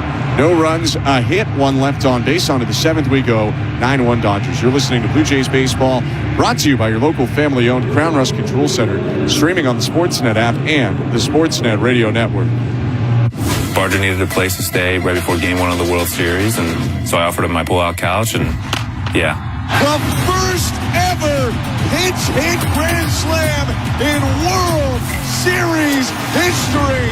Be at the ballpark on Saturday, April 11th to get your very own Addison Barger Couch t-shirt free for the first 15,000 fans. Thoughts, Addison? This is grand slam worthy. For tickets, visit BlueJays.com. Where will you be for this giveaway? At Crown Rust Control, protection runs deep because every Crown Rust Control Center is owned by a local family who cares beyond business. Your Crown Rust Control is 100% committed to their product, to you, to their community, which is your community. Protecting you and what matters to you is equally important as protecting your vehicle. Did you know spring's the best time of year to protect your vehicle from rust? For a special spring offer, find your local family-owned Crown Rust Control Center at crown.com. Yeah, we doing it big, yeah, we doing it XXL. Yeah, we doing it big, yeah, we doing it, whoa. I make a play when I step on the plate. Hit a home run, you gon' see it in space. We getting cheese like a pizza. We from the north, that's pride, that's ether. We getting bigger and tall. We step in your house and deliver it far. We big as the sea and we big as the falls. We big as the moment when we win it all. Get a double XL huge 3-topping pizza for $19.99. Only at Pizza Pizza. Hey, this is Dalton Varsho. You're listening to Toronto Blue Jays Baseball on the Sportsnet Radio Network. Going there with you. Welcome back to downtown Toronto. It's the top of the 7th inning at Rogers Center. A 7th inning that's brought to you by Capital One. Capital One giving Canadians credit for 30 years. We can give credit to our great crew working on the game today. Andrew Adams and Tom Young, our technical directors. Show Ali, our host and producer. Beside Chris LaRue, I'm Ben Schulman. 9-1 Dodger lead. Tommy Nance still on the hill. He'll throw to Dalton Rushing. The kick and the pitch. And it is tagged. Right field and deep and gone in a hurry again. 4th Dodgers home run of the game. 2nd day in a row that Rushing hits a homer after he homered in Washington yesterday. And it's 10-1 for Los Angeles. Well, we've talked about him quite a bit today. And the fact that he had 26 home runs in 2024 in the minor leagues. He had 314 last year in a small sample size at AAA. He is a very, very good hitter, and he is showing it off tonight. We can't keep that guy on the bench much longer. No outs, Jae-Sung Kim up in the pitch. Low ball 1. Do you trade him? Is that the best thing? Maybe, I guess, because, again, Will Smith is on a 10-year contract. We're still in the front half of that deal. 1-0 to Kim. Chomp back to the mound over the leap of Nance. Backhanded Clement on the run. Throws to first. Couldn't get much on it. He was off balance. And it's an infield hit for Jae-Sung Kim. And I had mentioned, got interrupted by the action, but had mentioned, maybe in the future of Will Smith's deal, you could DH him a bit, play Rushing, except Shohei Ohtani is in year 3 of 10, and he DHs pretty much every day. Maybe when Freddie Freeman retires, you can teach Rushing first base. That's 3 years from now when his contract ends, and assuming he does retire at the end of that, he may stick around. Who knows? First pitch to Shohei Ohtani. Misses high. Ohtani throws his head back, despite that pitch crossing the plane over the plate. It's ball 1. I would imagine you can get a pretty good haul for Rushing at this point, if you wanted to go that route. It's killer because he looks like a really good player. Yeah, he does. I wouldn't want to get rid of him if I was a GM. 1-0. Foul back 1-1. I mean, if he keeps hitting, maybe you just try and teach him every other position. Figure out how to get him on the field. Muncy's on a 1-year deal. I have no clue if Dalton Rushing can play third base, but maybe that's a possibility. Ohtani 2 for 4 today. Homered his last time up. 1-1 pitch. Fouled off the glove of Heineman. Bounces away 1-2 with a runner on first. No outs in a 10-1 Dodger lead, top of the 7th. I don't want to make it seem like left field is an easy position because it absolutely is not, but maybe stick him in left field, put him in a left field position for a spring training, allow him to learn. Then you can hold on to him. I think the best bet is trading him, though, for a couple of good pitchers. Next pitch to Ohtani is called. Strike 3. Froze him with the 2-2. Ohtani goes down for the first out of the inning. Nance dropped the curve to the outer third of the zone. And for Tommy Nance, it's his second strikeout of the outing. Runner on first, one out. Kyle Tucker to the plate. Still a decent chorus of boos. Crowd has thinned a little bit given the scoreline, but still a lot of fans in their seats. Tommy Nance kicks and deals home. Called strike. The boos were a little late there. It was almost like they thought to themselves, oh, yeah, we don't like this guy. Let's boo him again.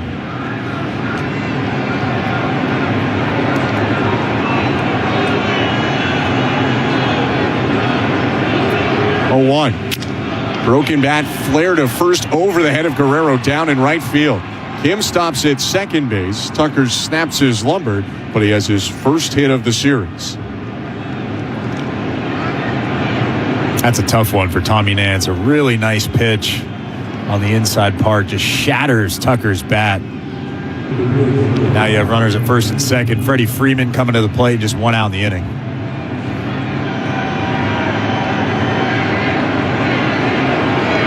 I know they're booing Tucker here. I wonder if they boo him more in Queens when he faces the Mets. I'll explain why in a sec.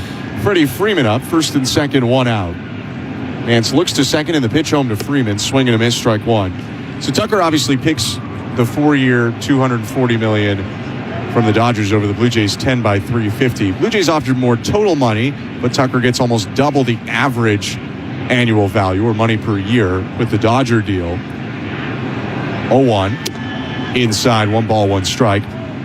Those are different styles of contracts. You can understand him saying, I'll maximize as much as I can. He also has 2 opt-outs in there. But the Mets essentially offered the same deal. Now it's $220 total, but no deferrals. As far as I understand the math, it's worth more money than the Dodger contract.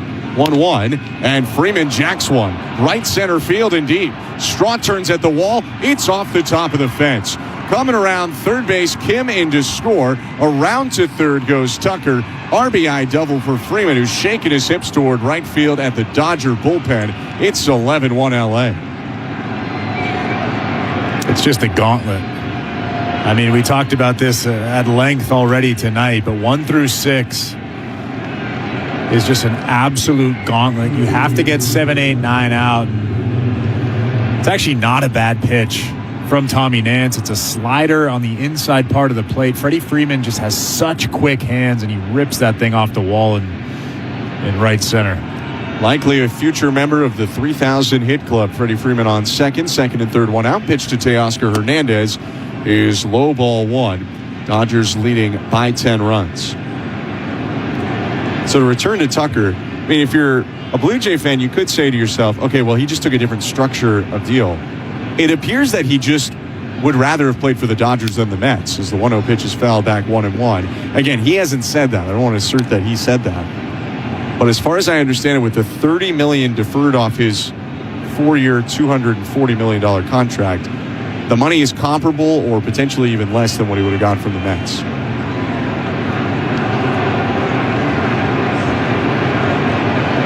One. Outside, 2 balls and a strike.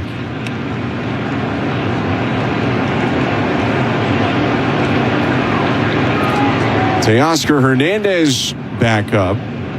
He re-signed with the Dodgers in the offseason for 3 years, $66 million. The next pitch is sprayed on a line down in right center, a base hit. Jogging home Tucker, right behind him Freeman. Both will score, and it is 13-1 for the Los Angeles Dodgers. Top of the 7th inning, and that brings a lot of people out of their seats, but not in the right way as they start to turn toward the concourse. Teoscar Hernandez has turned himself into a really, really good hitter. I know he was a good hitter when he was with the Blue Jays, but that swing right there just tells me all I need to know. Just he's got the gap-to-gap power, the line drive approach, and he just rips that sinker over the outstretched glove of Ernie Clement at second base. Really impressed with how he's grown. He's driven in 4 today after 3 in the first 9 games. And the biggest concern for the Blue Jays, I mean, they've been down a lot for a lot of this game. They're not getting through innings. They have Louis Varland up now. They might have to use leverage guys because they can't get outs right now against this Dodger lineup.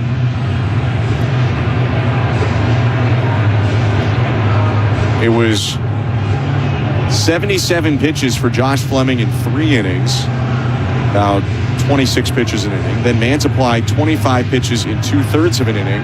Now Tommy Nance, 27 pitches in 2/3 of an inning.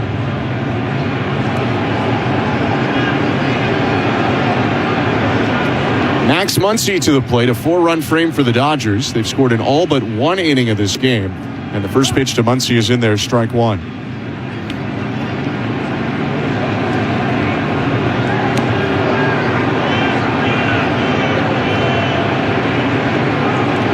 One out, runner on first is Teoscar Hernandez. Kick in the pitch. And that's lifted high in the air, foul to the left. It's 0-2.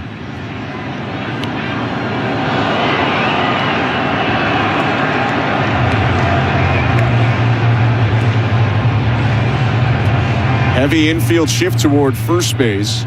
The shortstop Jimenez playing up the middle. The third baseman Okamoto almost playing where a traditional shortstop would. 0-2. Grounder foul, double hit by Muncy. It hit his bat, the ground his bat again, and rolled through his legs. You have to wonder how many more pitches John Schneider's going to let Tommy Nance throw. Already at 30 here, and he's thrown 2/3 of an inning. Like you said, Louis Varland is kind of walking around that mound out there in left field. 0-2. Called, strike 3. Down goes Muncy as Nance freezes him for 2 down. The undertone to some of this, if the Blue Jays can get through this inning, then we can see another position player go on the mound and cover the last 2. So you want to try and not get Louis Varland throwing if possible. I don't know if he's thrown a pitch yet, but I don't think he has. But he's definitely standing on the mound. Alex Call will hit for the first time in the game. The pitch called to strike 0-1. At the same time, you don't want to injure Tommy Nance in the process, obviously. Yeah. But I think the Blue Jays, within reason, will do whatever they can to not bring in another pitcher. 0-1. Grounded toward third. It's foul, and Nance is ahead 0-2.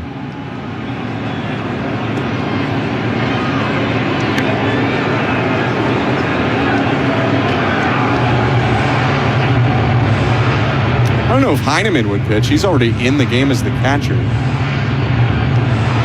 But maybe they would take him out of the crouch and put him on the mound. Whoever is pitching, it's not going to be fun for them. I can tell you that. It's not going to be fun for a lot of people around the ballpark. Unless they're in Dodger blue. Runner on first, 2 down, and the 0-2 pitch. A shot on a line toward left. It's foul.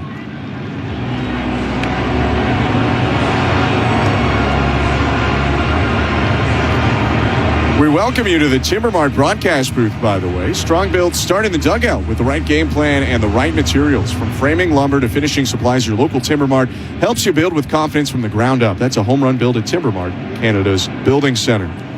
Kick in the 0-2. Check swing pitch outside. 1 ball, 2 strikes.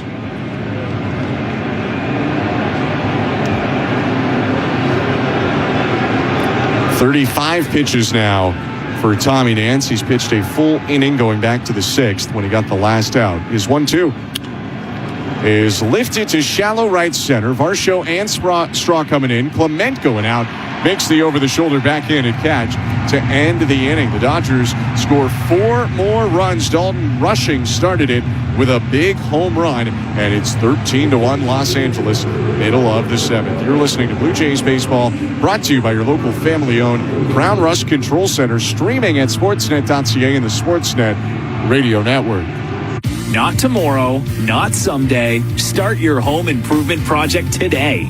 It's game on with your local Timber Mart. Build that deck, raise that fence, transform your space. Get the quality materials you need and the expert support you trust. Plus, buy now, pay later with your Timber Mart project card. Financing provided by Fairstone Financial Inc. Conditions apply. So you can start now and pay over time. Visit timbermart.ca for details. Timber Mart, Canada's building center. For the last 30 years, Capital One has been there for over 4 million Canadians. 30 years of giving credit and helping people reach the milestones that matter. Because we know when you're given the chance, you can do something great. Whether it's that lease on a new car, a place with more space, or just the feeling that comes with making your daughter's birthday the best one yet. With Capital One, this is just the start. Learn more at CapitalOne.ca. Protect your waste and recycling equipment from costly repairs. With a custom maintenance plan, optimize your waste system performance and longevity with Metro Compactor Service. They've got you covered coast to coast with the largest service fleet in Canada. Their innovative iSmart technology can remotely diagnose, troubleshoot, and monitor equipment health in real time. For on-demand or proactive service, sales, rentals, and extended warranties for all your waste equipment, visit metrocompactor.com. metrocompactor.com. This is Toronto Blue Jays baseball. Fastball cracked to center field, to the wall, to the track. It's gone. On Sportsnet 590 The Fan and the Sportsnet Radio Network. Bottom of the 7th inning, and it is 13-1 for the Los Angeles Dodgers. I'm Ben Schulman alongside Chris LaRue. Will Klein remains in for L.A. Tyler Heineman leads it off for the Blue Jays. First pitch is fouled back. It's 0-1.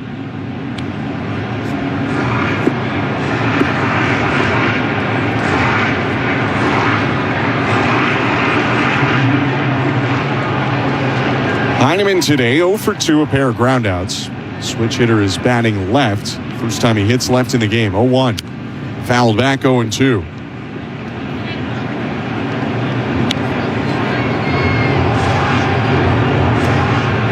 Tough day for the Blue Jay offense. 3 hits and all of them singles. They aren't hitting a ton right now. They're also not hitting for a lot of power. 0-2 is hit to the left foul, still 0-2.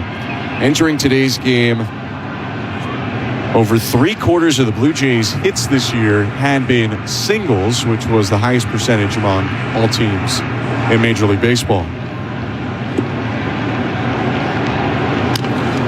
0-2 pitch is chopped on the ground to third. Tough play for Muncy. He'll throw across to first, and it's not in time. A stretch there from the new first baseman, Santiago Espinal, who's taken over for Freddie Freeman. But it'll be an infield hit for Heineman, who legs out the soft chopper. I can guarantee he'll take that. Another single for the Toronto Blue Jays, their 4th hit of the ball game. And Tyler Heineman running hard down the first baseline, just beats the throw from Muncy. Good to see Espy over there at first base. Yeah, familiar face, not a familiar position for him to be playing. If you watched Espinal play for the Blue Jays, of course, a lot more short, second, third. Andres Jimenez is up, and the first pitch to him is lofted out to shallow left center. Kim on the run, the shortstop swipes at it over the shoulder and makes the catch. Back to first goes Heineman. There's one out.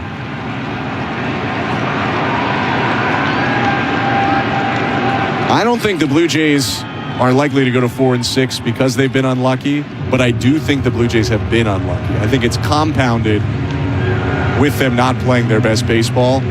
It feels like every 50-50 ball they've had today, and it's credit to the Dodger defense, of course, in a lot of instances, has been caught. But that's just a wild swipe by Kim, and it fell in his glove. Yeah, that was a look what I found play. Kim misplayed that ball. He overran it, and then at the last second, like you said, he swiped at the baseball, and it just ended up in his glove. That's Jimenez, who goes to 0 for 3. He also had that bare hand play by Robleski, the pitcher, where he barehanded the grounder and went to first. Jesus Sanchez in a hit for George Springer, and the first pitch is called a strike 0-1. By the way, I appear to have jumped the gun on the position player pitching front. Spencer Miles is up in left field. Looks like he will get into this game next. 0-1. High and outside, 1 ball, 1 strike. For Jesus Sanchez coming on here, he's 7 for 23 to begin his year. 304 average, 842 OPS. Homer, 4 RBIs. 1-1 pitch. High, 2 balls and 1 strike.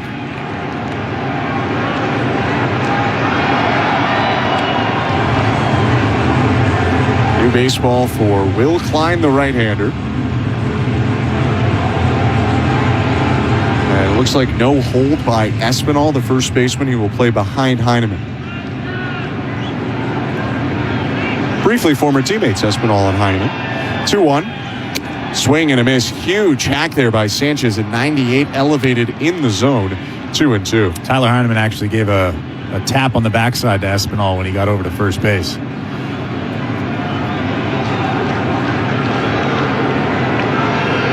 Two pitch. Called strike 3. And Sanchez has asked for a challenge. 97-mile-an-hour heater that appeared to clip the bottom inside corner of the zone. Sanchez asked for the challenge, then started walking away. And that's going to be a strikeout. So the Blue Jays go 0 for 2 on challenges today. I mean, that's about as good as it gets. That's a pitcher's pitch, down and in, 97 miles an hour. Might as well use the challenge, though, if you think that the umpire is incorrect there. But that's just a great pitch from Klein.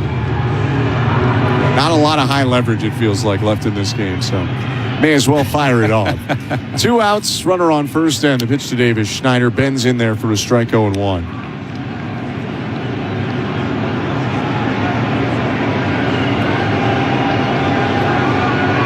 Schneider today 0 for 2 with a walk. He walked his last time up in the 5th.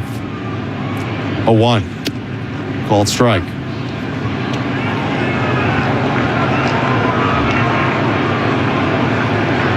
A murmur among the crowd. A lot of fans here. A little bit stunned, I would imagine, by the lopsided nature of this game.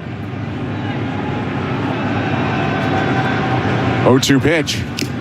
Fouled in and out of the glove of Rushing, still 0-2. I wonder if Spencer Miles is stunned down there warming up in that bullpen. He threw 27 pitches yesterday. It's an interesting move. I mean, he might be your only option at this point, but...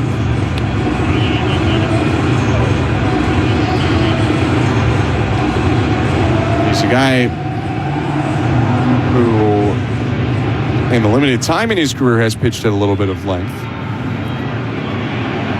but does not have many career professional innings. 0-2 to Davis Schneider. Swing and a miss, strike three. Blue Jays get a leadoff hit, nothing more. They leave Heineman on. First and on to the eighth we go. 13-1 Dodgers. You're listening to Blue Jays Baseball, brought to you by your local family-owned Crown Rust Control Center. Streaming on the Sportsnet app and the Sportsnet Radio Network. The Blue Jays are back, and Canada is excited to cheer on their 50th season. Whether you're swinging for the fences at the ballpark or stepping up to the plate with those spring projects at home, Access Storage can help you make room for it all. From tools and bikes to boxes and seasonal gear, Access Storage gives you the extra space you need all season long. Try 4 weeks free today. Visit accessstorage.ca for details. Access Storage, official storage partner of the Toronto Blue Jays. Let's go, Blue Jays! Every great goal starts with a great assist. And on the road, that assist is Yokohama. This season, upgrade your ride with confidence. For a limited time, get an up to $125 rebate when you purchase 4 select Yokohama tires. Plus, enter the Play Hard Drive Safe contest for your chance to win $400 in hockey gear every week. More grip, more control, more confidence for every drive. Yokohama, play hard, drive safe. Bottom of the ninth, 2 outs, bases loaded, full count. Head to betway.ca and bet your way. Must be 19 plus, Ontario only. Play responsibly. Concerned about your gambling? Visit connectsontario.ca. Now batting Pizzaville with 8 chicken wings or boneless chicken poppers for only $6. And on deck, 12 wings or poppers for $10. Limited time only, conditions apply. Fans, step up to pizzaville.ca or from your cell at pound 3636. This is Toronto Blue Jays baseball. Roddy rocks the ball to left field. The Blue Jays have gone back to back to back. On Sportsnet 590 The Fan and the Sportsnet Radio Network. This copyrighted broadcast is presented by authority of Rogers Blue Jays Baseball Partnership. It may not be reproduced or retransmitted in any form, and the accounts and descriptions of this game may not be disseminated without the express written consent of Rogers Blue Jays Baseball Partnership or the Sportsnet Radio Network. Top of the eighth inning, 13-1 Dodgers.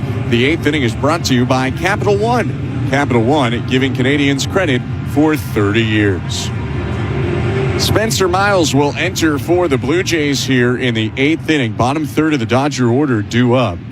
Alex Freeland leads it off against Miles, who's making his 4th ever Major League appearance. Line from the right-hander and is pitched to Freeland. Inside, ball 1. The pitching change is brought to you by Home Hardware, the official home improvement retailer for the Toronto Blue Jays, locally owned, genuinely Canadian. 1-0. Swing and a miss, 1-1. This is a good spot for Spencer Miles, the bottom third of the order, a guy that's still trying to get his feet wet. He's had some success in his limited action. 1-1 pitch. Ripped on a line high to center field. Varsho going back. He'll make the grab. And there's 1 out. I'm not sure what the thought process was for John Schneider between Spencer Miles, potentially Louis Varland, maybe a position player. But the more I think about it, I actually don't mind this move because it's the bottom third of the order. John Schneider promised, or didn't promise, but he said that he would probably find a softer landing spot early on for Spencer Miles. And this is about as soft as it gets with the Dodgers lineup. Dalton Rushing is up, and he'll take a strike 0-1. Rushing 3 for 3 with a home run, a hit by pitch, 2 runs scored.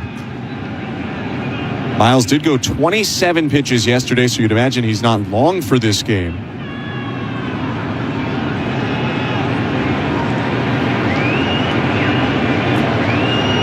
A 1 pitch, up and in, 1 ball, 1 strike. No, I would imagine that next inning is a position player. I don't know who, but Those are my thoughts. Miles 1-1. Smoked by Rushing. He's done it again. A deep line drive to right field. His second home run of the game. The Dodgers' 5th. And they have 2 touchdowns with the extra points as well. 14-1. Los Angeles in the 8th. Dave Roberts has to be standing in that dugout thinking, what do we do with this guy? We have to put him in the lineup, but where do we put him? There's nowhere to put him. He is good. He's hit 3 home runs in now the last 2 games. He hit that 109 and hit it on a line 413 feet. Hae-Sung Kim up 1 out in the pitch. Called strike 0-1. Such a pretty swing. Miles pitching against the Dodgers, the former Giant prospect, with an 0-1. And it's lined up the middle, a base hit into center field.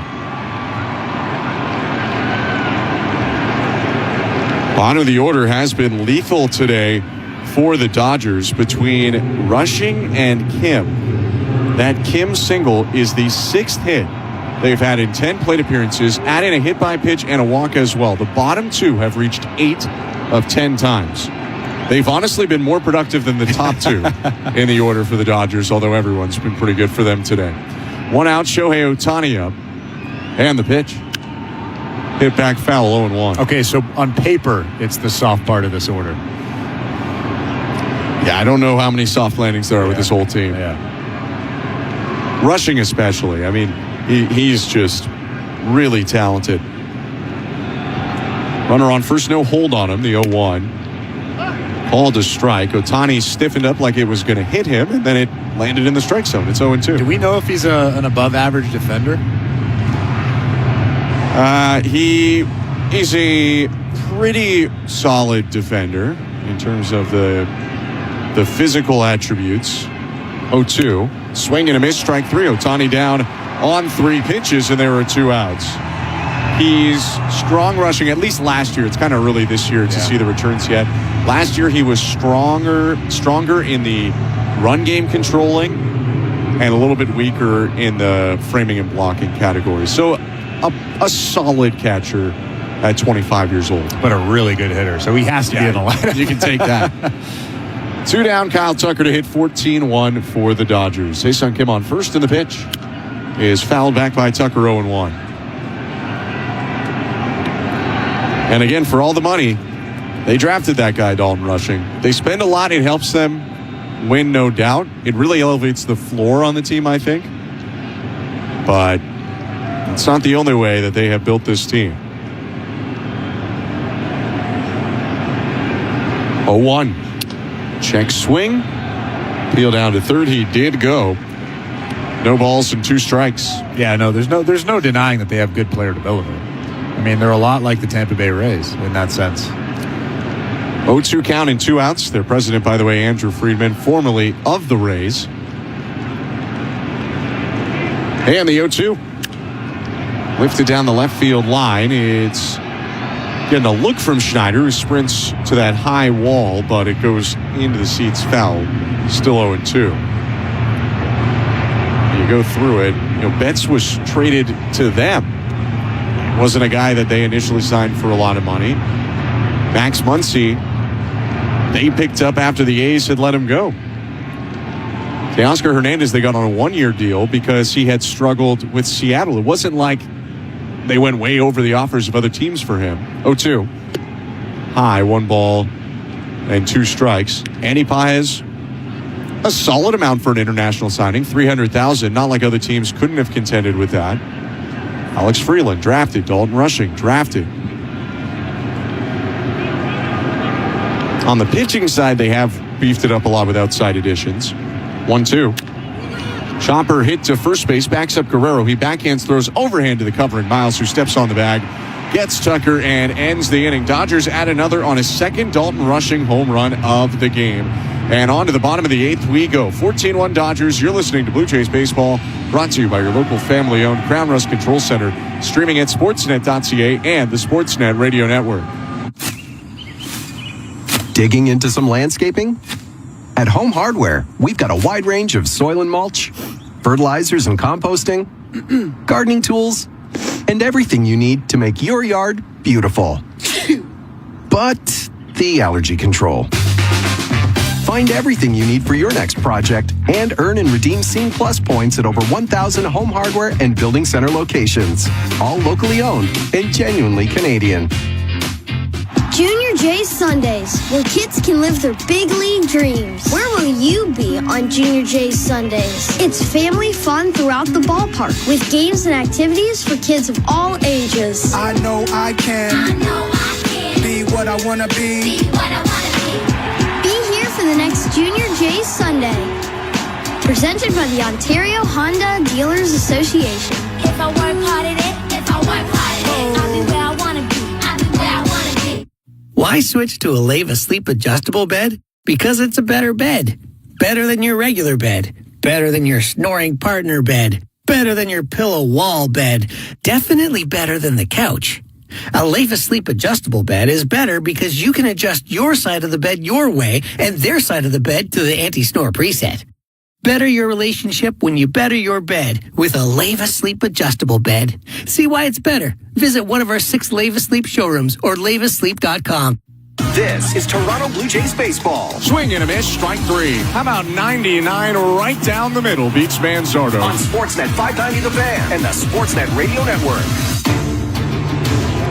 Welcome to the Timbermark broadcast booth. You don't win games without fundamentals, and you don't build without quality materials. Your local Timbermark has all the tools, supplies, and expertise you need to step up to the plate and score big on every project. Timbermark, Canada's building center.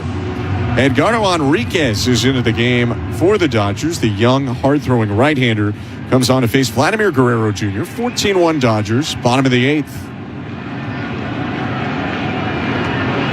The kick and the pitch. And it's fouled back 0-1. Huge rip by Vladdy. That was an elevated fastball at 102 miles an hour. That is the Enriquez experience. Due to injuries, they brought him up for the World Series last year. And he flashed some huge stuff. 23-year-old with an 0-1. And Guerrero out in front of the cutter at 91, chops it foul to third. It's 0-2. It's always nice to see 102 when you're down 14-1. Must be comfortable. Guerrero looking for his first hit of the day, 0 for 2 with a walk. Enriquez set, glove at his chest, and the 0-2 pitch. Check swing, pitch high, 1 ball, 2 strikes. Pitching change to Enriquez, brought to you by Home Hardware, the official home improvement retailer for the Toronto Blue Jays. Locally owned, genuinely Canadian.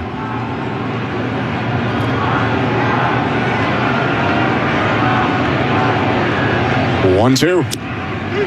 Called strike 3. Late call there from Shane Livensparger on a 102-mile-an-hour four-seam fastball, though on second look it did appear to grab the corner. There's 1 out. That thing is dotted to the outside corner. 102 miles an hour. Dalton Rushing framing that pitch, nodding his head. Vlad is kind of dumbfounded, but he's going to go back and look at the iPad and realize that is probably the perfect pitch. 102 on the corner. First pitch now to Okamoto, fouled off 0-1. I know last year in the playoffs, Mason Miller threw one 104 right on the outside corner.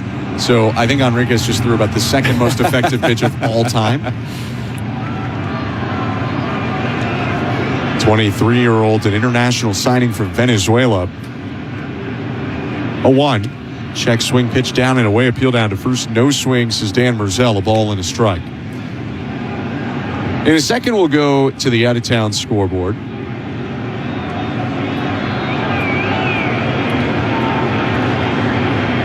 First, though, Enriquez with a 1-1 to Kazuma Okamoto. Called strike on a breaking ball. 1-2. On the St. Louis Bar and Grill out-of-town scoreboard, the Milwaukee Brewers have taken the lead over the Boston Red Sox.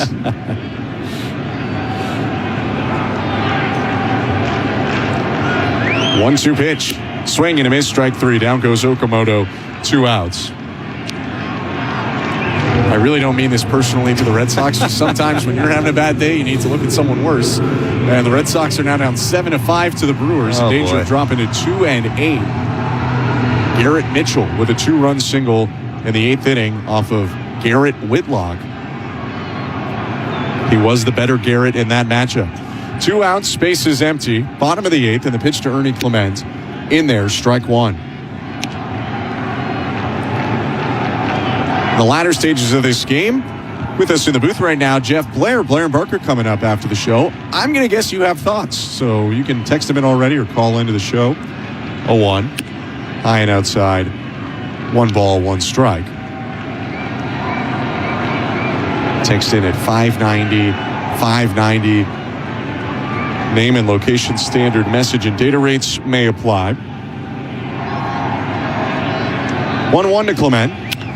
Is bounced toward third. Glove there by Muncy. A crow hop and throw across to Santiago Espinal. And that will do it for the bottom of the 8th. Enriquez gets the Blue Jays in order, and we go to the 9th. It's 14-1 Dodgers. You're listening to Blue Jays Baseball, brought to you by your local family-owned Crown Rust Control Center, streaming at sportsnet.ca and the Sportsnet Radio Network. There's nothing better than the Stanley Cup playoffs. Because whether you won the President's Trophy or snuck in on the final day of the season, all that matters is who gets 16 wins first. You just have to watch. The Stanley Cup playoffs begin April 18th on Sportsnet, here for the Cup.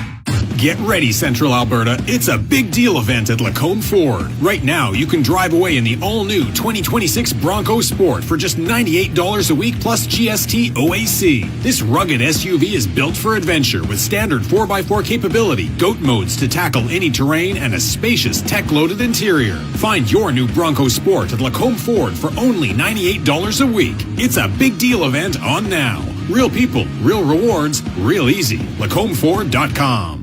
A northbound moment by Side Launch Brewing.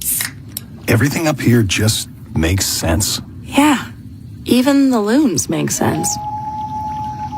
Hear that?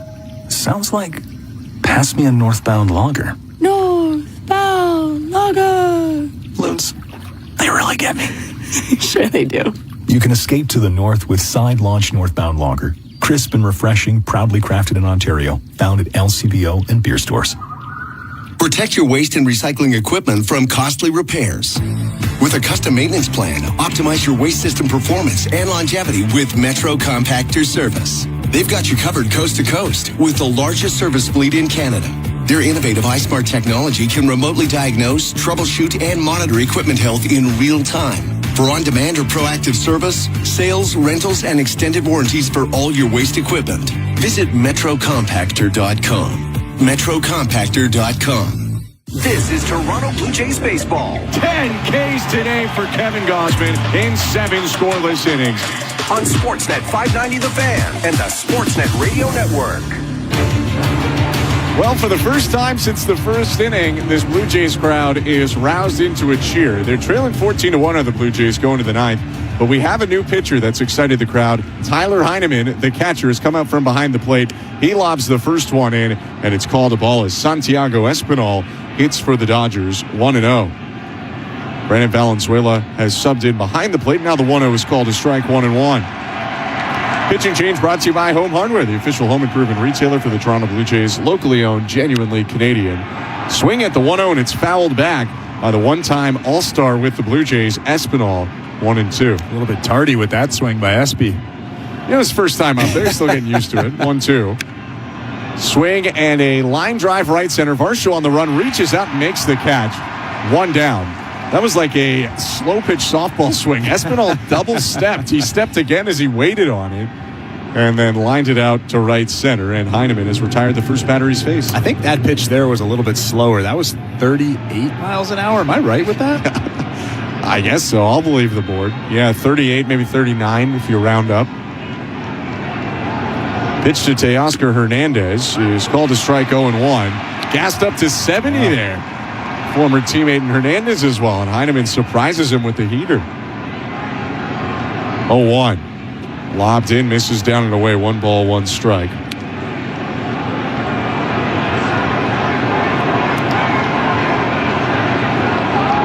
One pitch, high 2-1. If nothing else, to the scattered bits of crowd that are still here. They paid a lot of money to be here. They seem to be enjoying this. 2-1 pitch. Gassed up again to 69. Hits the outside edge for a strike, 2-2. And at the end of the day, this is an entertainment business. So if the fans are happy, I do think that's a win. 2-2.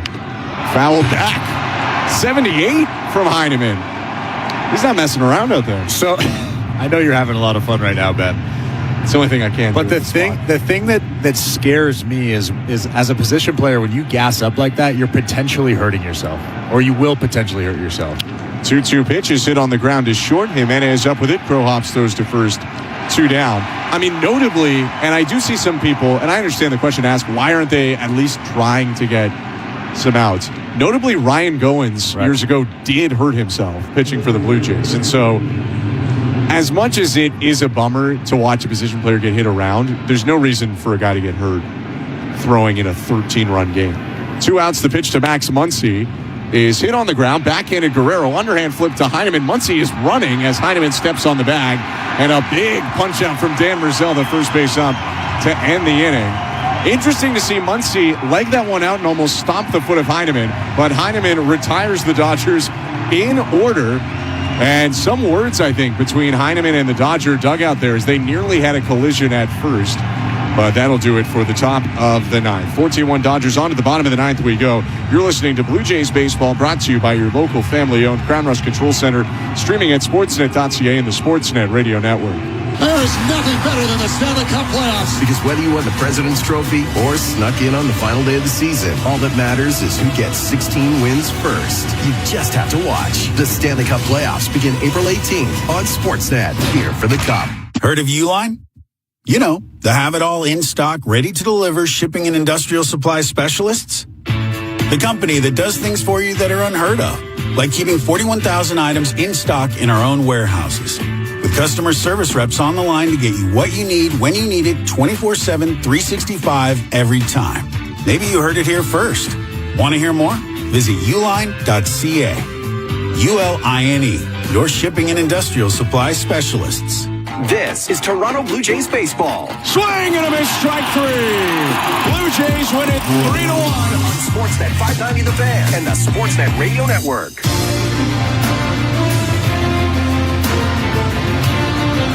Bottom of the ninth inning coming up in Toronto, and a 14-1 advantage for the Dodgers. If that didn't hurt enough, look out to the mound. Miguel Rojas is on the hill for the Dodgers, pitching this time rather than hitting like we saw him last time at Rogers Center. It's a pitching change brought to you by Home Hardware, the official home improvement retailer for the Toronto Blue Jays, locally owned, genuinely Canadian.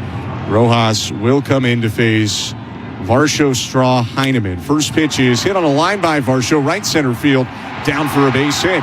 Dalton Varsho around first, tilt Chuck for second. The throw in there from Paul is offline, and Varsho slides in with a double.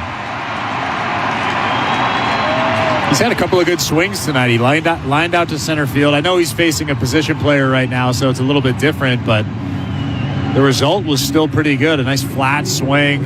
It's a good line drive into center field. It's really easy to get too big when a position player's on the mound, and Dalton Varsho didn't do that. So Varsho in scoring position. Miles Straw will take a pitch inside, ball 1. I mean, we just saw it with Tyler Heineman, 3 up, 3 down. Rojas kicks and offers, and a 49-mile-an-hour eephus misses outside, 2-0. Rojas kicks and offers again, misses outside, ball 3. He keeps checking on Varsho, I think just for fun as a joke, but he is actually just missing the zone because of it. 3-0. And it's low ball 4. Straw will take a walk. First and second for the Blue Jays with nobody out. I'm assuming as a position player, if you're facing another position player on the mound, you don't want to walk, right?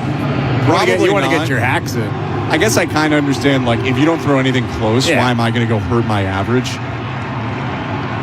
But yes, traditionally, I think you want that guy to be swinging up there. Pitch to Tyler Heineman, and it hit him. He hit him with a 60-mile-an-hour fastball. That'll load the bases for the Blue Jays with nobody out. I'm also assuming that you don't want to get hit by a pitch, right? Probably not. Although that barely got him.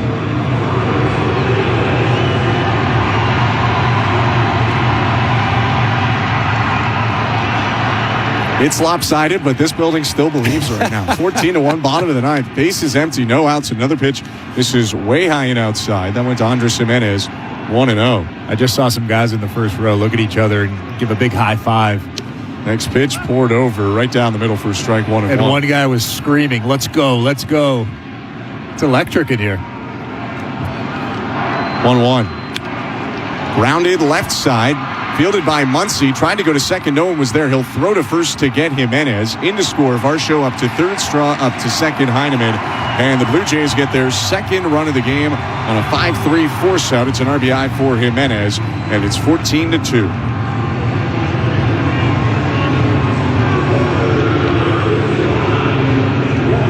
It's a good spot for Brandon Valenzuela. Be nice to see him put a good swing on a ball. Came in to catch in the top of the inning. Hits now in the DH spot that no longer exists for the Blue Jays because they moved Heineman to pitcher. And they'll put Valenzuela in at catcher there. Valenzuela takes a ball, 1-0. Next pitch is popped up a mile high back behind the plate. Dalton rushing on the end warning track makes the catch. And there are two down.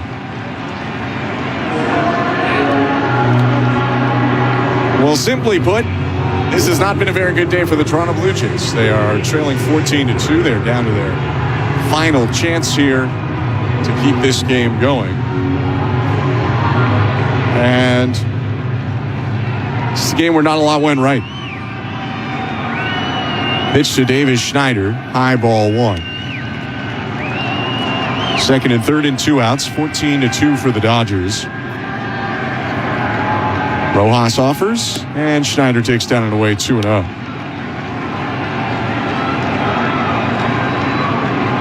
Two spins to the bat from Davis Schneider. And the 2-0. Called strike. I think that's a bit of a Shane Livensparger hitting the fast forward button on this game. That was not close. It's 2-1. Next pitch. Down and away 3-1. That being said, should just call a lot of strikes because position players pretty much never throw strikes because they're throwing 40-mile-an-hour ephesus in there. 3-1. Schneider rips it on the ground, foul. Almost threaded that chalk down the third baseline. Miles tried to jump back out of the way. It's a full count with 2 outs in the top of the ninth inning.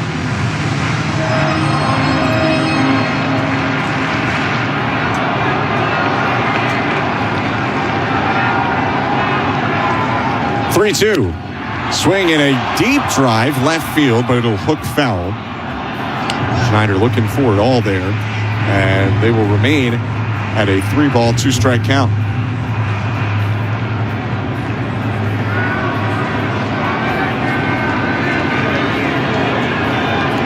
Rojas offers. Schneider hits it on the ground, picked up by Muncy. He'll turn his body, throw on to first. It's wide of the bag, but Espinal comes off the bag to catch it, apply the tag, and end this game. The Dodgers come into Toronto and absolutely dominate. 14-2 is the final score in this game. Well, you said it earlier, not a lot went right for the Toronto Blue Jays. They didn't pitch well. They didn't hit particularly well in this ball game. And I know that we've said this a lot over the last 4 or 5 days, but it's still early. There is time to improve. And the good thing about baseball is whether you lose 14-2 or 1-0, it's still a loss. You turn the page, you move on to the next day. And I think that's what the Blue Jays are going to do today. Blue Jays fall to the Dodgers in this one. 5th loss in a row for Toronto, which matches their longest losing streak from 2025. The Dodgers end up with 14 runs on 17 hits in this game. No errors, 9 left. The Blue Jays 2 runs on 5 hits, 2 errors. Possibly could have been 3, and 7 left on base. The win today will go to Justin Wrobleski, who's 1-0. The loss to Max Scherzer, he's 1-1. No save in this game. A 2-hour, 55-minute affair in front of 40,991. And with the Dodgers win, they go to a major league best 8-2. The Blue Jays fall to 4-6. They'll be back tomorrow. And oh yeah, Yoshinobu Yamamoto is going to take the hill for the Dodgers. the MVP of the World Series, will go up against Kevin Gausman, who's maybe been the best starter in baseball to start this year. First pitch, 7:07 from Rogers Center. Hope to see you there. Appreciate you tuning in tonight. For Andrew Adams and Tom Young and Stephen Coyle, our technical directors, Show Ali, our host and producer, and my partner, Chris LaRue, I'm Ben Schulman. Hope you have a great rest of your night. We will see you tomorrow, and stick around. Blue Jays Talk with Blair and Barker starts right now. At Crown Rust Control Center, protection runs deep because every Crown Rust Control Center is owned by a local family who cares beyond business. Your Crown Rust Control Center is 100% committed to their product, to you, to their community, which is your community.